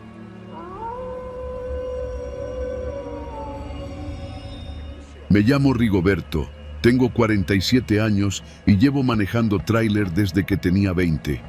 En estos casi 30 años de carretera he visto cosas que muchos no creerían ni con una pistola en la cabeza. Pero lo que viví en esa ruta al sur de Veracruz no lo deseo ni al más cabrón de mis enemigos. Todo empezó con un viaje sencillo, carga liviana, 20 toneladas de cajas con material de oficina. Destino, Villahermosa, Tabasco. Salí desde la Ciudad de México, bien dormido, tanque lleno y con la radio vieja sintonizando banda norteña. Para mí, ese era un viaje de rutina. Me lo sabía de memoria. La cosa empezó a cambiar desde el primer punto de parada, una gasolinera entre Acayucan y Jaltipan. Eran más o menos las 4 de la tarde. Me bajé a estirar las piernas, eché diésel, compré un refresco y unas papas en la tiendita. Mientras esperaba el cambio, vi algo raro. Un muchacho, como de 20 y pico, caminaba entre los surtidores con la mirada perdida. Traía una camisa blanca sucia y jeans rotos. Parecía drogado o perdido. Lo saludé por cortesía. No me respondió. Pero cuando subí a la cabina, lo vi en el retrovisor. Me estaba mirando fijamente desde la banqueta, con la cabeza ligeramente inclinada. Lo raro no fue eso. Lo raro fue que, cuando arranqué y empecé a alejarme, seguí viéndolo por el retrovisor y no dejaba de mirarme, como si sus ojos me siguieran, hasta que desapareció. Pensé, seguro un indigente loco. No era la primera vez que veía algo así. Me limpié el sudor de la frente y seguí manejando. La segunda parada fue horas después, ya entrando la noche. Me detuve en una fonda que siempre usábamos los camioneros. El Gallo Rojo. Comida barata, baños limpios, buen café. El comedor estaba vacío. Solo un par de traileros en otra mesa, uno de ellos cabeceando. Pedí una milanesa con arroz y tortillas. La señora me la llevó rápido, pero se quedó ahí, parada a mi lado. Yo, incómodo, le pregunté si pasaba algo. Me dijo con una voz bajita, como si no quisiera que la escucharan. ¿Viene solo? Sí, ¿por? Tenga cuidado, hoy han pasado cosas raras. Ya van 2 que no regresan. ¿Cómo que no regresan? 2 camioneros. Pararon aquí, igual que usted. Uno hace 2 noches, otro ayer, y ninguno llegó a su destino. No supe si me estaba advirtiendo o si solo quería asustarme, pero esa noche no pude tragar bien la comida. Le agradecí y regresé al tráiler. Y aquí es donde empezó lo peor. Pasando la venta, ya casi a la medianoche, me entró un cansancio brutal. Me estacioné en una de esas paradas donde hay baños públicos, camiones estacionados en fila y la carretera se escucha como un zumbido lejano. Apagué el motor, cerré las ventanas, eché el asiento para atrás, me cubrí la cara con la gorra y me dormí. No sé cuánto tiempo pasó. Lo que me despertó fue un golpe seco, como si alguien hubiera azotado la puerta del copiloto. Me incorporé de golpe, con el corazón latiéndome en el cuello. No había nadie. Las luces del tráiler estaban apagadas. Todo estaba oscuro. Solo la luz tenue del poste más cercano iluminaba parte del parabrisas. Pero ahí, en la ventana, había una mano marcada, como si alguien la hubiera puesto contra el vidrio. Una mano delgada, con dedos largos, y sangre. No era tierra, no era grasa, era sangre. Encendí el motor y las luces. Salí del camión como pude, alumbrando con la linterna.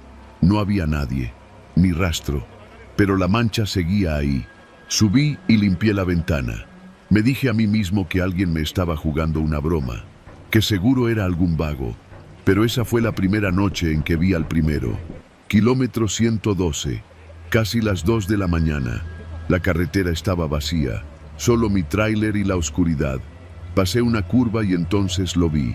En medio de la carretera, un cuerpo, tirado, un hombre. Frené de golpe, bajé como pude, corrí hacia él, no se movía, estaba boca abajo, tenía las ropas rasgadas, una mancha de sangre en la espalda y los dedos torcidos como si los hubieran quebrado con un martillo. Lo toqué, estaba frío, más que el aire. Y entonces escuché pasos detrás de mí. Me volteé, no había nadie. Volví a mirar al cuerpo. Ya no estaba. Corrí de regreso al camión con las piernas flacas del miedo. Arranqué. Seguí manejando sin parar, con las luces altas, los ojos abiertos como platos. Me repetía que era el cansancio, que estaba viendo cosas. Pero al amanecer, cuando llegué al siguiente retén de la Guardia Nacional, vi un cartel nuevo en el parabrisas de la caseta. Se busca. Camionero desaparecido. Última ubicación conocida. Parada en la venta. Traía camisa blanca y jeans rotos. Era el muchacho de la gasolinera. Pasaron las horas. Ya no me detenía. No confiaba en nadie. No hablaba con nadie por radio. Solo quería llegar, entregar la carga y regresarme a la ciudad. Pero en cada parada, sin excepción, me pasaba lo mismo. Veía un cuerpo tirado en la carretera. Diferente cada vez. Una mujer en bata de hospital. Un anciano con uniforme de Pemex. Un niño de primaria con la mochila puesta. Todos muertos. Todos fríos. Todos con heridas que no tenían explicación. Y todos desaparecían si me acercaba. No dormí en 3 días. Cuando llegué al depósito en Villahermosa, parecía un zombi. Bajé la carga, firmé la hoja, no dije ni una palabra. Nadie me preguntó nada. Subí al tráiler para iniciar el regreso, pero antes de arrancar, vi en el retrovisor algo que me heló el alma. Detrás de mí, sentados en los asientos del camarote del tráiler, había 5 personas, las mismas que vi muertas en la carretera, y me estaban mirando. No recuerdo cómo llegué de regreso a la Ciudad de México. Solo sé que abandoné el tráiler en un corralón y nunca volví por él. Me encerré en mi casa. No he vuelto a manejar, ni siquiera coche. Durante semanas no podía dormir. Tenía la sensación de que alguien caminaba por mi casa en la madrugada. Escuchaba susurros detrás de las paredes. Oía pasos en el pasillo. Hasta que un día encontré una foto en mi buzón. No tenía sobre. Solo estaba ahí, doblada en 4. Era una foto vieja, en blanco y negro. Mostraba una fila de tráileres, todos detenidos en fila, en la venta. Y frente a uno de ellos, estaba yo. Pero no como soy ahora. Yo, más joven, tal vez 20 años atrás. Y a mi lado, 5 cuerpos tirados en el piso. Desde entonces, vivo solo. No tengo contacto con mis viejos amigos de la carretera. No contesto llamadas. No acepto visitas. A veces, por las noches, escucho el motor de un tráiler afuera de mi casa. Y veo las luces encenderse. Sé que vienen por mí. Y sé que no voy a subir. Porque cada parada trae un muerto nuevo. Y yo no quiero ser el siguiente.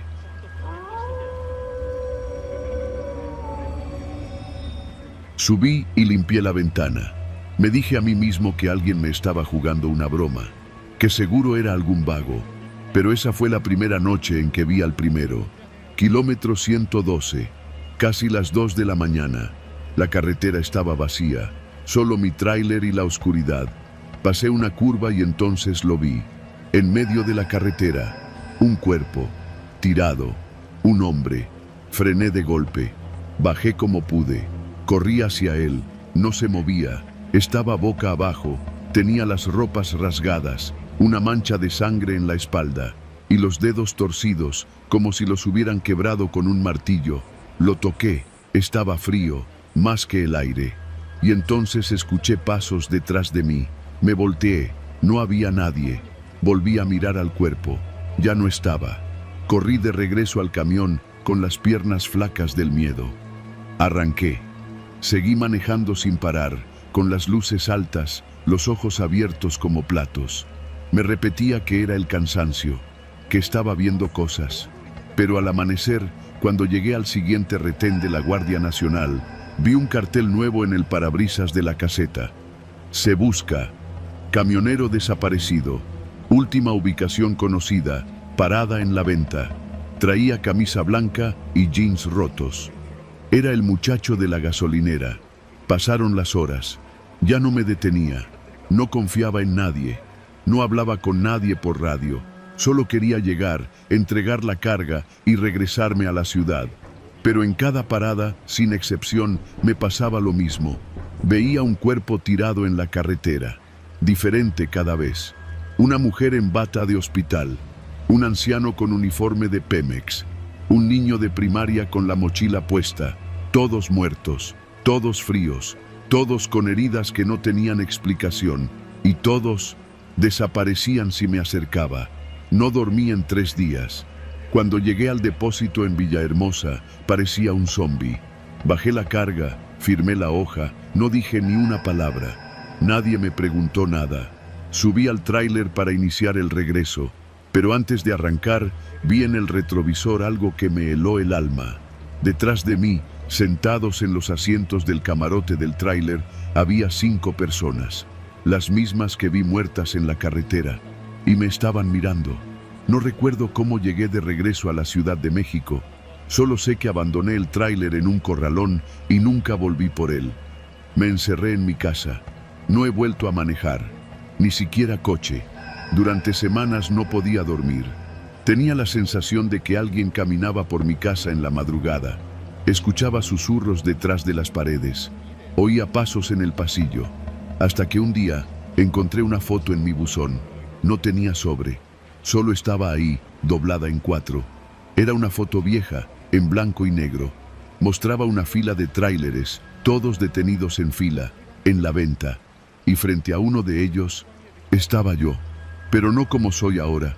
Yo, más joven, tal vez 20 años atrás, y a mi lado, 5 cuerpos tirados en el piso. Desde entonces, vivo solo. No tengo contacto con mis viejos amigos de la carretera. No contesto llamadas. No acepto visitas. A veces, por las noches, escucho el motor de un tráiler afuera de mi casa y veo las luces encenderse. Sé que vienen por mí y sé que no voy a subir, porque cada parada trae un muerto nuevo. Y yo no quiero ser el siguiente. La abrí. Un olor rancio, espeso y metálico salió como un puño directo a la cara. Era como si algo se estuviera pudriendo desde hace semanas. Alumbré con la linterna y lo que vi me dejó paralizado. El remolque estaba vacío. No había cajas, ni tarimas, ni nada. Solo un costal sucio en el fondo, moviéndose. Retrocedí, pero antes de que pudiera hacer nada más, alguien salió gateando de la sombra. Era un hombre, desnudo, flaco como palo, cubierto de lodo y sangre seca. Tenía las muñecas marcadas como si hubiera estado amarrado durante días. Me miró con unos ojos que parecían de otro mundo. «Por favor», dijo con la voz raspada, «no me regreses ahí». Me temblaban las piernas. Quise hablar, preguntar quién era, pero no pude. Y entonces, detrás de él, otra figura se arrastró. Era más pequeña, tal vez una mujer, con la cara cubierta de vendas sucias. Me miró de reojo y supe que algo horrible había pasado en ese tráiler. Algo inhumano. No esperé más. Llamé a emergencias mientras los ayudaba a salir. No sabía quién los había metido ahí, pero no era una simple carga extraviada. Era tráfico de personas. Y lo peor, no eran los únicos. Horas después, ya con la policía, la Guardia Nacional y los de la empresa, inspeccionaron el tráiler. Encontraron restos de sangre seca, una manta con las siglas de una célula criminal y huellas de más personas, tal vez 8 o 10 en total.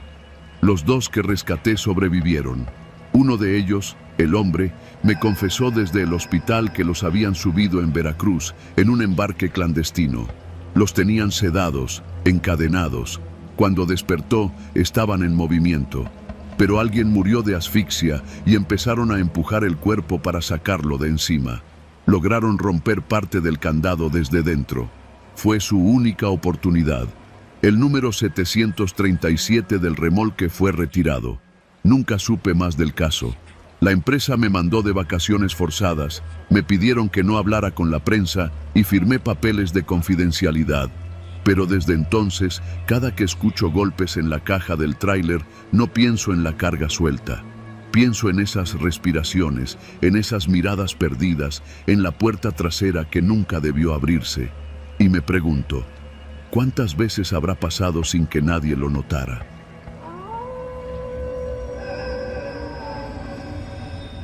Trabajo como ayudante de una empresa de transportes en el norte de Veracruz, cerca de Tuxpan. No soy camionero, aunque todos me conocen en la terminal como el Chavo del Diésel. Mi trabajo consiste en llenar tanques, revisar presiones de llantas, hacer cambios rápidos de aceite y, sobre todo, estar disponible en cualquier emergencia. Básicamente, soy un comodín. Casi todos los camioneros me respetan, casi todos. La base donde trabajo es grande, sucia, ruidosa. Las unidades llegan de madrugada, calientes como comales, con los frenos al rojo vivo. Algunos choferes son buena gente, otros no. Y hay un grupo en particular, los que se hacen llamar los de la 14, que siempre me cayeron mal. Son tipos pesados, de esos que bromean entre ellos con cosas que no dan risa, que se ríen cuando alguien se lastima, que abusan de los novatos y se protegen entre ellos. Nadie los confronta.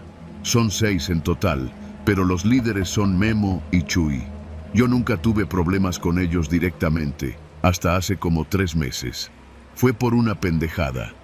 Una noche Memo me pidió que le llenara el tanque sin que se registrara en el sistema. «Te toca una lana si no anotas nada», me dijo. Me negué. No era tanto por la ética, a veces sí lo hacía, no te voy a mentir, sino por el tipo de cliente que traía ese viaje. Sabía que revisaban todo. Si me agarraban a mí, me botaban. Y Memo, como si nada. El problema fue que a los 3 días alguien me robó la mochila con mi celular y mis identificaciones de la bodega. Nunca apareció. Sospeché, pero no acusé. Pasó el tiempo y los de la 14 me traían entre ceja y ceja. Me aventaban las herramientas, me hacían bromas pesadas y cuando algo salía mal, me echaban la culpa. Yo aguanté. Lo que no sabía era que me estaban cocinando algo peor. El viernes pasado, cerca de las 6 de la tarde, me llamaron de emergencia para suplir a Jorge, un chofer que se había accidentado. La empresa tenía una entrega urgente en Tampico y necesitaban que alguien llevara el tractocamión con la caja hasta una zona de transferencia. Nunca había manejado una unidad tan grande en carretera, pero tengo licencia tipo E, así que acepté. Me dijeron que todo estaba listo, que el camión estaba revisado, con la carga asegurada. Tenía que salir de inmediato. Cuando me dieron la llave, noté que la unidad era la CN844, una caja refrigerada que usualmente manejaba Memo. Me pareció raro, pero el despacho dijo que Memo había rechazado el viaje. «Está enfermo», dijeron. Salí de la base justo antes de que oscureciera. El camión traía frenos de aire, suspensión buena, y aunque la dirección estaba un poco dura, no me preocupé. El camino de Tuxpan a Tampico es largo, recto por tramos, con muchas curvas cerradas y bajadas intensas entre Tantoyuca y Ébano. La primera parte del trayecto fue tranquila. Manejé con precaución, escuchando un corrido de fondo para mantenerme despierto. Llevaba menos de 2 horas cuando empecé a notar algo raro. Cada vez que pisaba el freno en bajadas, sentía una ligera vibración, como si algo no estuviera del todo firme. Paré a la orilla del camino, revisé visualmente las mangueras y las válvulas. Nada anormal. Supuse que podía ser desgaste de balatas. Seguí. Al llegar al kilómetro 107, justo antes de una bajada larga conocida como La Sierpe, porque hace un zigzag peligroso entre cerros, sentí el freno de motor más débil de lo normal. Bajé de velocidad, metí cambio y me preparé. Pero al empezar la pendiente, pisé el pedal del freno y no pasó nada. El pedal se fue hasta el fondo como si pisara una esponja mojada. Nada, ni un solo chasquido de presión. Intenté usar el freno de motor otra vez. Nada. Jalé el freno de emergencia y sentí un tirón breve, pero enseguida empezó a vibrar el volante de manera brutal. La caja se movía como si se fuera a voltear. No estaba bajando, estaba cayendo. La carretera se volvió un infierno. Los árboles pasaban como látigos verdes a los costados. Los autos que venían en sentido contrario se abrían, tocaban el claxon, me hacían luces. Yo solo sostenía el volante con ambas manos y trataba de mantenerme en la línea, mientras el camión botaba como un toro sin riendas. A lo lejos vi la curva más cerrada de todas, esa donde hace unos meses un doble remolque se estampó y murieron 3 personas. Sabía que si no frenaba, me iría directo al barranco. Mi única opción era tirarme contra la ladera y dejar que el terreno me frenara. Lo hice. Giré con todo, soltando el volante para no romperme los brazos. La unidad se fue contra la maleza, la caja se dobló con un estallido de fierros y todo se volvió un estruendo de golpes, vidrios, polvo y ramas rompiéndose. Cuando todo paró, estaba colgando del cinturón, con la cara sangrada por los vidrios y el pecho ardiéndome por el golpe del volante. Pero estaba vivo. La ambulancia tardó más de 40 minutos. Mientras tanto, varios campesinos que escucharon el estruendo se acercaron y me ayudaron a salir. Uno de ellos me dijo que había visto pasar el camión como alma que lleva el diablo, que pensó que iba sin conductor. Llamaron a la Guardia Nacional y mientras llegaban, uno de los campesinos me ofreció agua. Yo apenas podía hablar. Al día siguiente, ya en el hospital, llegó un supervisor de la empresa. Su cara era pálida. Me dijo que habían revisado la unidad. Los frenos habían sido cortados. Las líneas de aire estaban seccionadas con un corte limpio, como de cúter. El mecánico de planta, un tipo que me cae bien, me confesó por mensaje algo peor. No solo estaban cortados, habían disimulado el corte metiendo pegamento para que aguantara unos kilómetros y luego fallara por completo. Fue intencional. Alguien quería que ese camión no llegara. El único que sabía de ese viaje a última hora era el despacho y los de la 14. Desde entonces no he vuelto a trabajar. Estoy en casa, recuperándome. Me fracturé 2 costillas y tengo una cicatriz en la frente que me arde cada vez que la toco. La empresa me pidió discreción, incluso me ofrecieron una indemnización si no presentaba denuncia. Me dijeron que no querían problemas con los sindicatos. Pero yo sí quiero problemas. Tengo nombres, tengo pruebas y tengo rabia. No soy un héroe ni busco justicia poética. Pero Memo y Chuy no contaban con que el camión que sabotearon no lo iba a manejar su enemigo, sino un simple ayudante, y aún así fallaron. La próxima vez no será tan fácil, porque yo no olvido.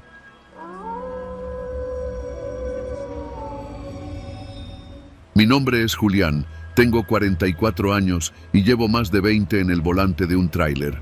He rodado por todas las carreteras del país, desde la México-Laredo hasta la del Pacífico. Pero nada, escúchame bien, nada me había preparado para lo que viví una noche en la autopista de cuota entre Puebla y Veracruz. Esa carretera me la sé de memoria, curva por curva, porque es de las más peligrosas, sobre todo con neblina. Pero esa noche, ni la neblina, ni los frenos, ni las pendientes fueron el problema. Esa noche, la última carga fue una persona viva. Todo empezó como cualquier otro viaje. Había salido del parque industrial de Cuautitlán alrededor de las 6 de la tarde, con la encomienda de llevar equipo médico a un almacén en Córdoba. Era una carga sencilla, nada del otro mundo.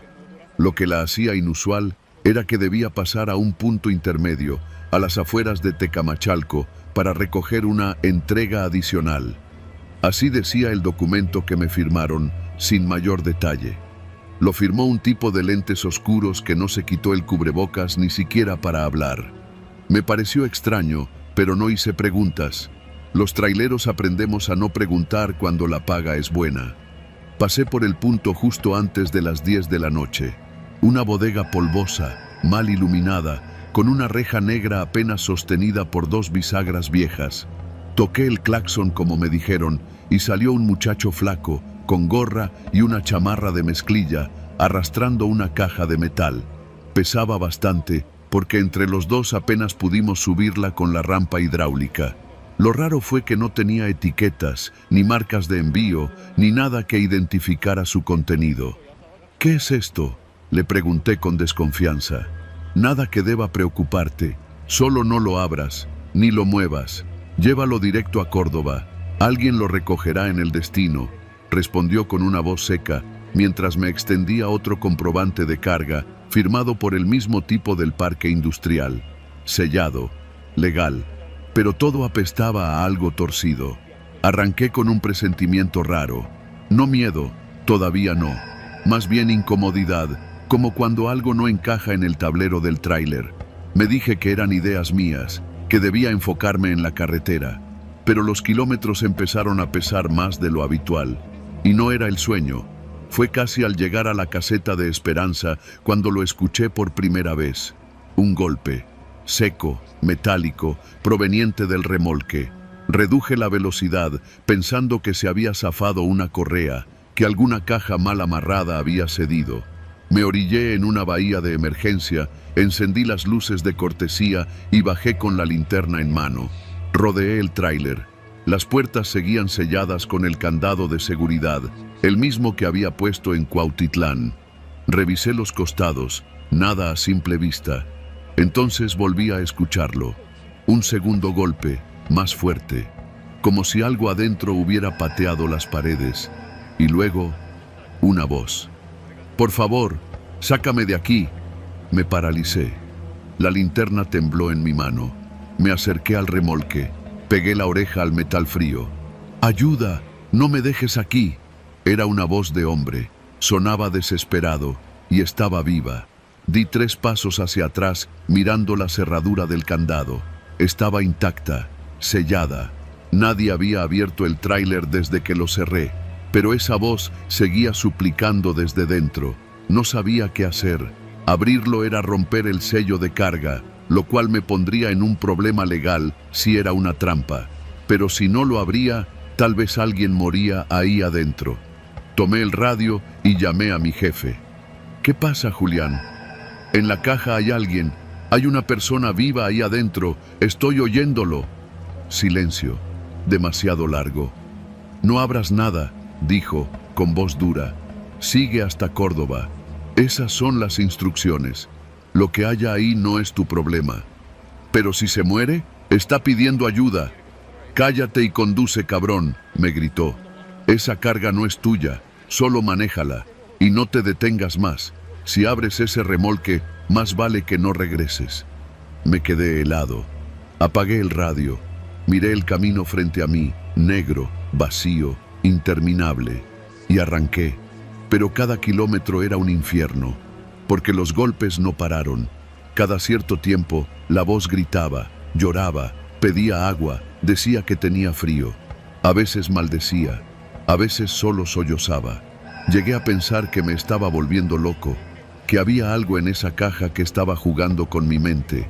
Pero no, la voz era real. Al cruzar el entronque a Orizaba, me detuve de nuevo.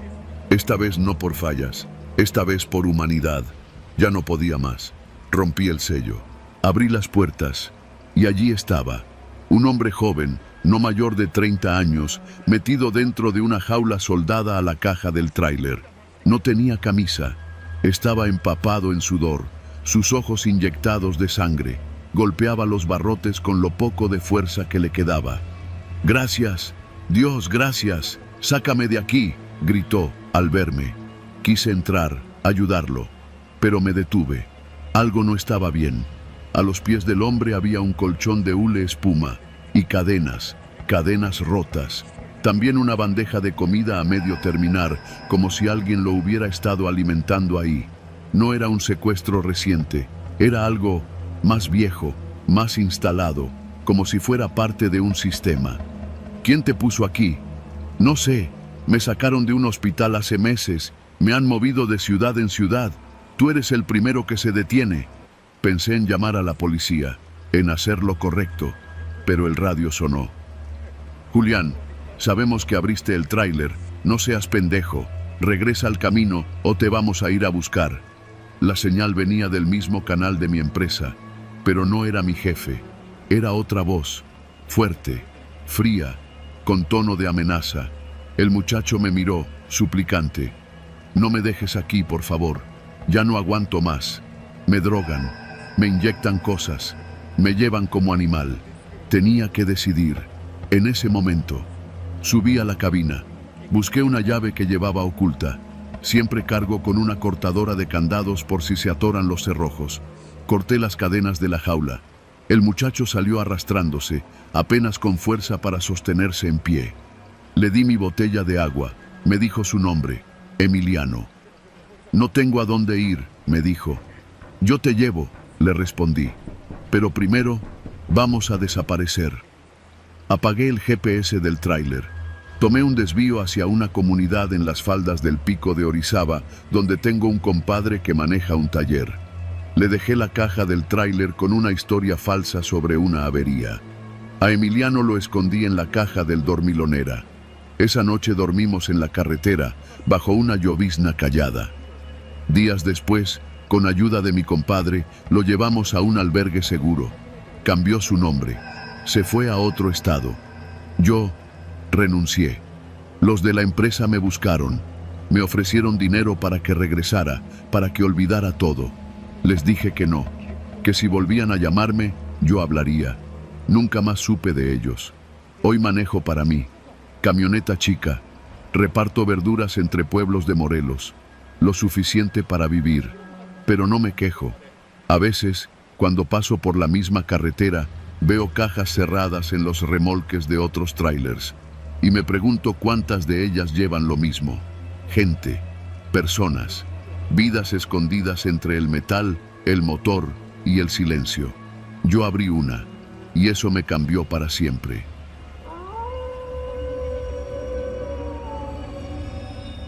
Me llamo Pedro Vargas, y durante casi 10 años fui trailero, uno de esos que recorren miles de kilómetros en la cabina de un Kenworth, tragando kilómetros como si fueran tortilla con sal.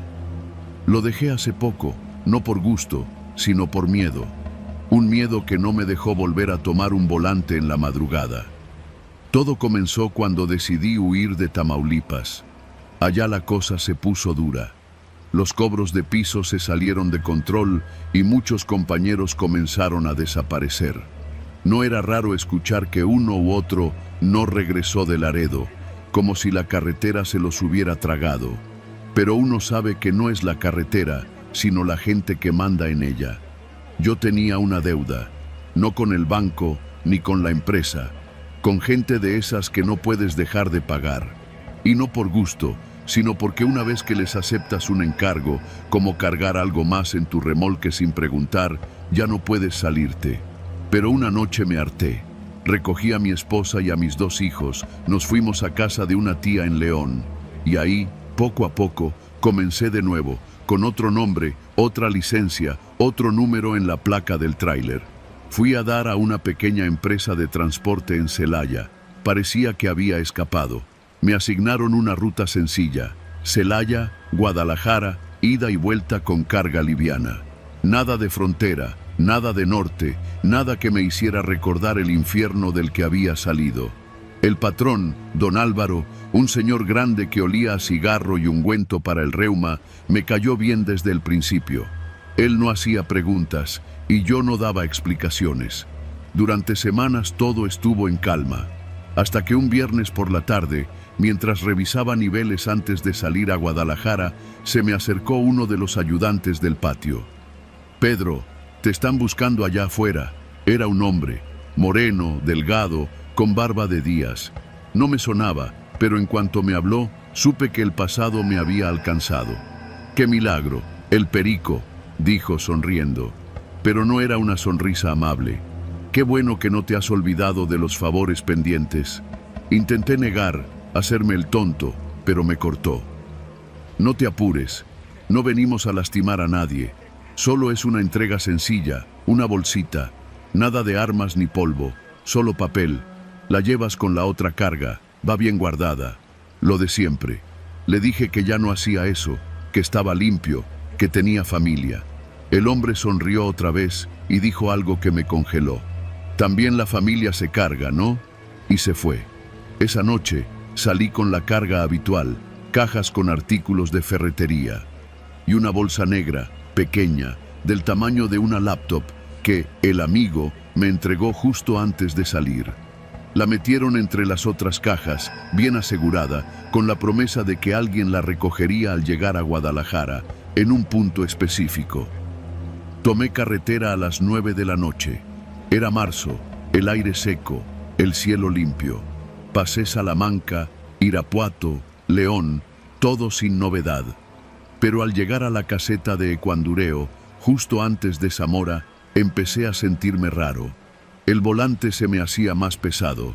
Las luces del tablero parpadeaban de vez en cuando, como si algo estuviera drenando la energía del tráiler. Pensé que era una falla eléctrica, pero entonces escuché un ruido. Algo golpeaba el interior del remolque.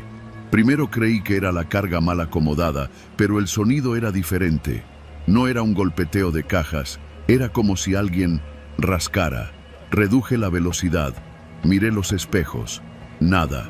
Revisé la pantalla del sistema de monitoreo de carga, todo en su lugar. Intenté no pensar, subí el volumen del estéreo, pero el ruido seguía, persistente, como uñas sobre metal. Quise detenerme, revisar, pero algo en mí me decía que no debía, como si algo estuviera esperando que abriera. Seguí manejando. El reloj marcaba poco más de la 1 de la mañana cuando pasé La Piedad. Fue ahí cuando lo vi. Un tráiler venía en sentido contrario. No era raro, pero lo extraño fue su aspecto, viejo, sucio, como salido de un basurero. Pero lo que más me perturbó fue el conductor. Era un hombre calvo, con la cara completamente vendada. Solo se le veían los ojos. Al pasar junto a mí, levantó la mano como si saludara o como si me señalara. Me temblaron las manos. Me detuve en la gasolinera más cercana. Apagué el motor y bajé. El silencio era absoluto, solo el zumbido lejano de los transformadores eléctricos. Caminé hacia la parte trasera del remolque. Me acerqué con cuidado, puse la mano en la manija de la compuerta y ahí lo escuché con claridad. Una voz de hombre, grave, apagada, que venía desde dentro del remolque. «Ya me trajiste, Pedro». Solté la manija. Corrí de regreso a la cabina y arranqué sin pensar. El motor rugió como si también tuviera miedo. Conduje sin parar hasta llegar a la entrada de Guadalajara. Entregué la carga como si nada. Nadie preguntó por la bolsa. Nadie vino a recogerla. Me dijeron que el cliente había cancelado, que dejara todo en la bodega. Me pagaron y me fui. Pero desde esa noche, algo me siguió. Cada vez que manejaba, veía luces que no estaban. Escuchaba voces. Sentía peso extra en el tráiler, aunque fuera vacío. Un domingo, al llegar al patio en Celaya, encontré a don Álvaro esperándome. Tenía el rostro serio. «Tú traías la unidad 109, ¿verdad?», asentí. «La vamos a dar de baja. El remolque no sirve. Huele mal por dentro. Hay manchas raras. Los otros choferes dicen que sienten cosas pesadas». Me preguntó si quería otra unidad. Le dije que no. Le di las gracias y renuncié. Desde entonces manejo solo vehículos ligeros. Entregas cortas, de día. No cargo nada que no pueda cargar con las manos. Y cada vez que veo un tráiler por la carretera, sobre todo uno viejo, con un conductor extraño, me aparto. Porque aprendí que cuando uno acepta cargas ajenas, también carga con los muertos de alguien más.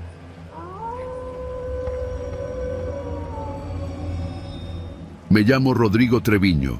Tengo 52 años y llevo más de la mitad de mi vida arriba de un tráiler. Mis hijos me dicen que algún día me va a tragar la carretera, que un día me voy a ir en ruta y no voy a volver. A veces creo que no lo dicen en broma. Esto que te voy a contar pasó hace menos de un año, cuando me tocó una ruta doble desde el puerto de Manzanillo hasta Ciudad Juárez. O sea, ida y vuelta con doble remolque, sin compañero, porque así es esto. Si aguantas, te lo pagan mejor. Me prometieron un bono grande si lo hacía en menos de 5 días, así que acepté sin pensarlo.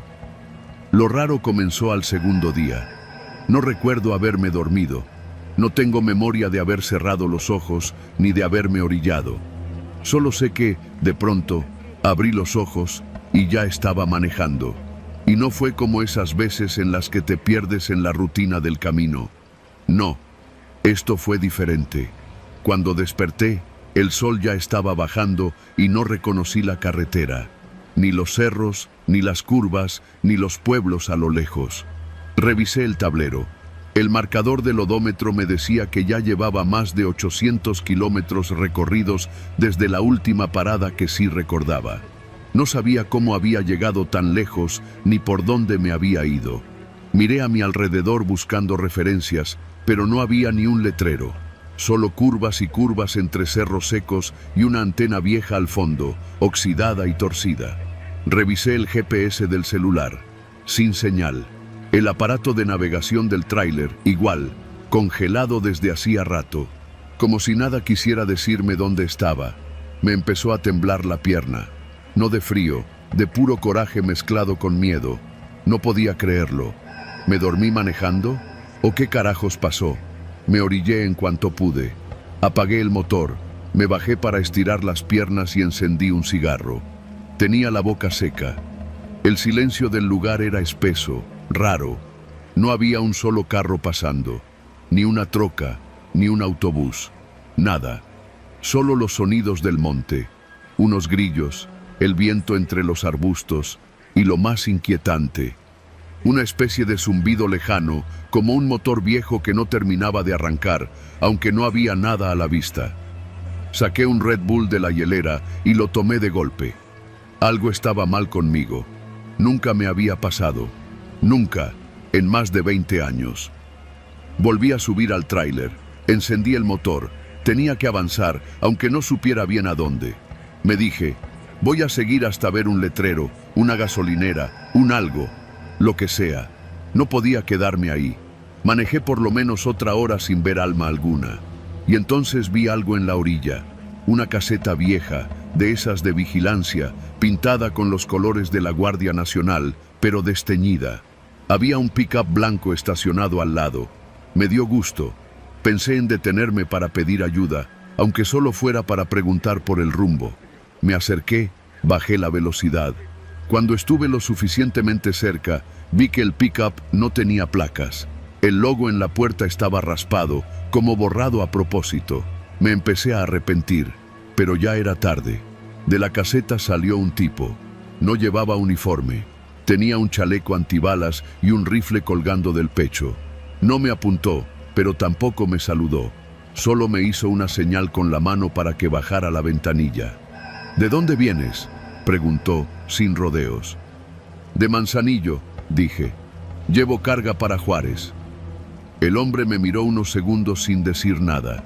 Sus ojos eran chicos, oscuros. Tenía la piel quemada por el sol y una cicatriz que le cruzaba el pómulo derecho. ¿Qué traes? Fertilizante y herramientas. ¿Te revisaron en Mazatlán? Me costó trabajo responder. ¿Mazatlán? Ni siquiera sabía si ya había pasado por ahí. En ese momento me di cuenta de algo peor. No recordaba las últimas 20 horas. Mi silencio lo puso tenso. ¿Todo bien, patrón? Sí, mentí. Perdí la señal del GPS. Me vine por donde me marcaba el sistema. Pero creo que me desvié. Él no dijo nada por varios segundos. Luego asintió lentamente, como si entendiera algo que yo no. Siga derecho. Cuando vea una curva doble, tome la segunda salida. Va a salir a carretera federal, pero no se detenga ahí, ni aunque vea gente, ni aunque lo paren. ¿Entendido? Tragué saliva. Sí. Suerte. Volví a acelerar, sin mirar atrás. Sentí que me observaba por los espejos. El miedo se me fue metiendo en el pecho como agua fría. No era la primera vez que me encontraba con alguien armado en la carretera, pero había algo en ese tipo, en la manera en que hablaba, como si supiera que yo no estaba ahí por accidente. A los 20 minutos, llegué a la curva doble, tal como me dijo. Y sí, en la primera salida vi lo que parecía un retén improvisado. Una camioneta cruzada a media vía, gente parada con armas y chalecos, pero no eran militares. Eso lo notas de inmediato.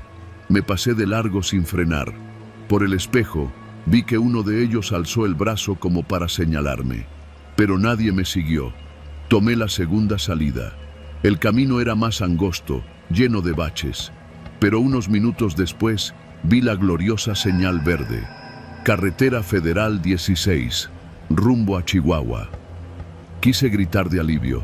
Pasé las siguientes horas recuperándome del susto, tratando de poner en orden mis pensamientos.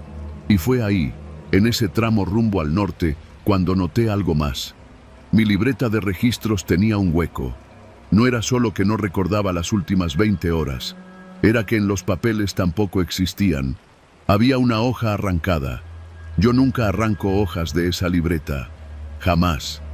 Cuando entregué la carga en Juárez, todo estaba en orden. Nadie me dijo nada. Me firmaron, me pagaron, pero la sensación de que algo raro me había pasado no me dejaba en paz. Desde entonces empecé a poner cámaras internas en la cabina, no para grabar el camino, sino para grabarme a mí mismo, lo que hago, lo que digo, lo que duermo. No me ha vuelto a pasar algo así, pero te juro que no hay noche en la que no me despierte pensando en esos 800 kilómetros de los que no tengo recuerdo. Y a veces, mientras manejo por carreteras vacías al amanecer, juro que escucho ese mismo zumbido, lejano, como un motor fallando, o como una advertencia, porque lo peor de todo es que siento, muy dentro de mí, que no fui yo quien manejó ese tramo, y tal vez, un día, vuelva a despertarme manejando, y ya no sea yo.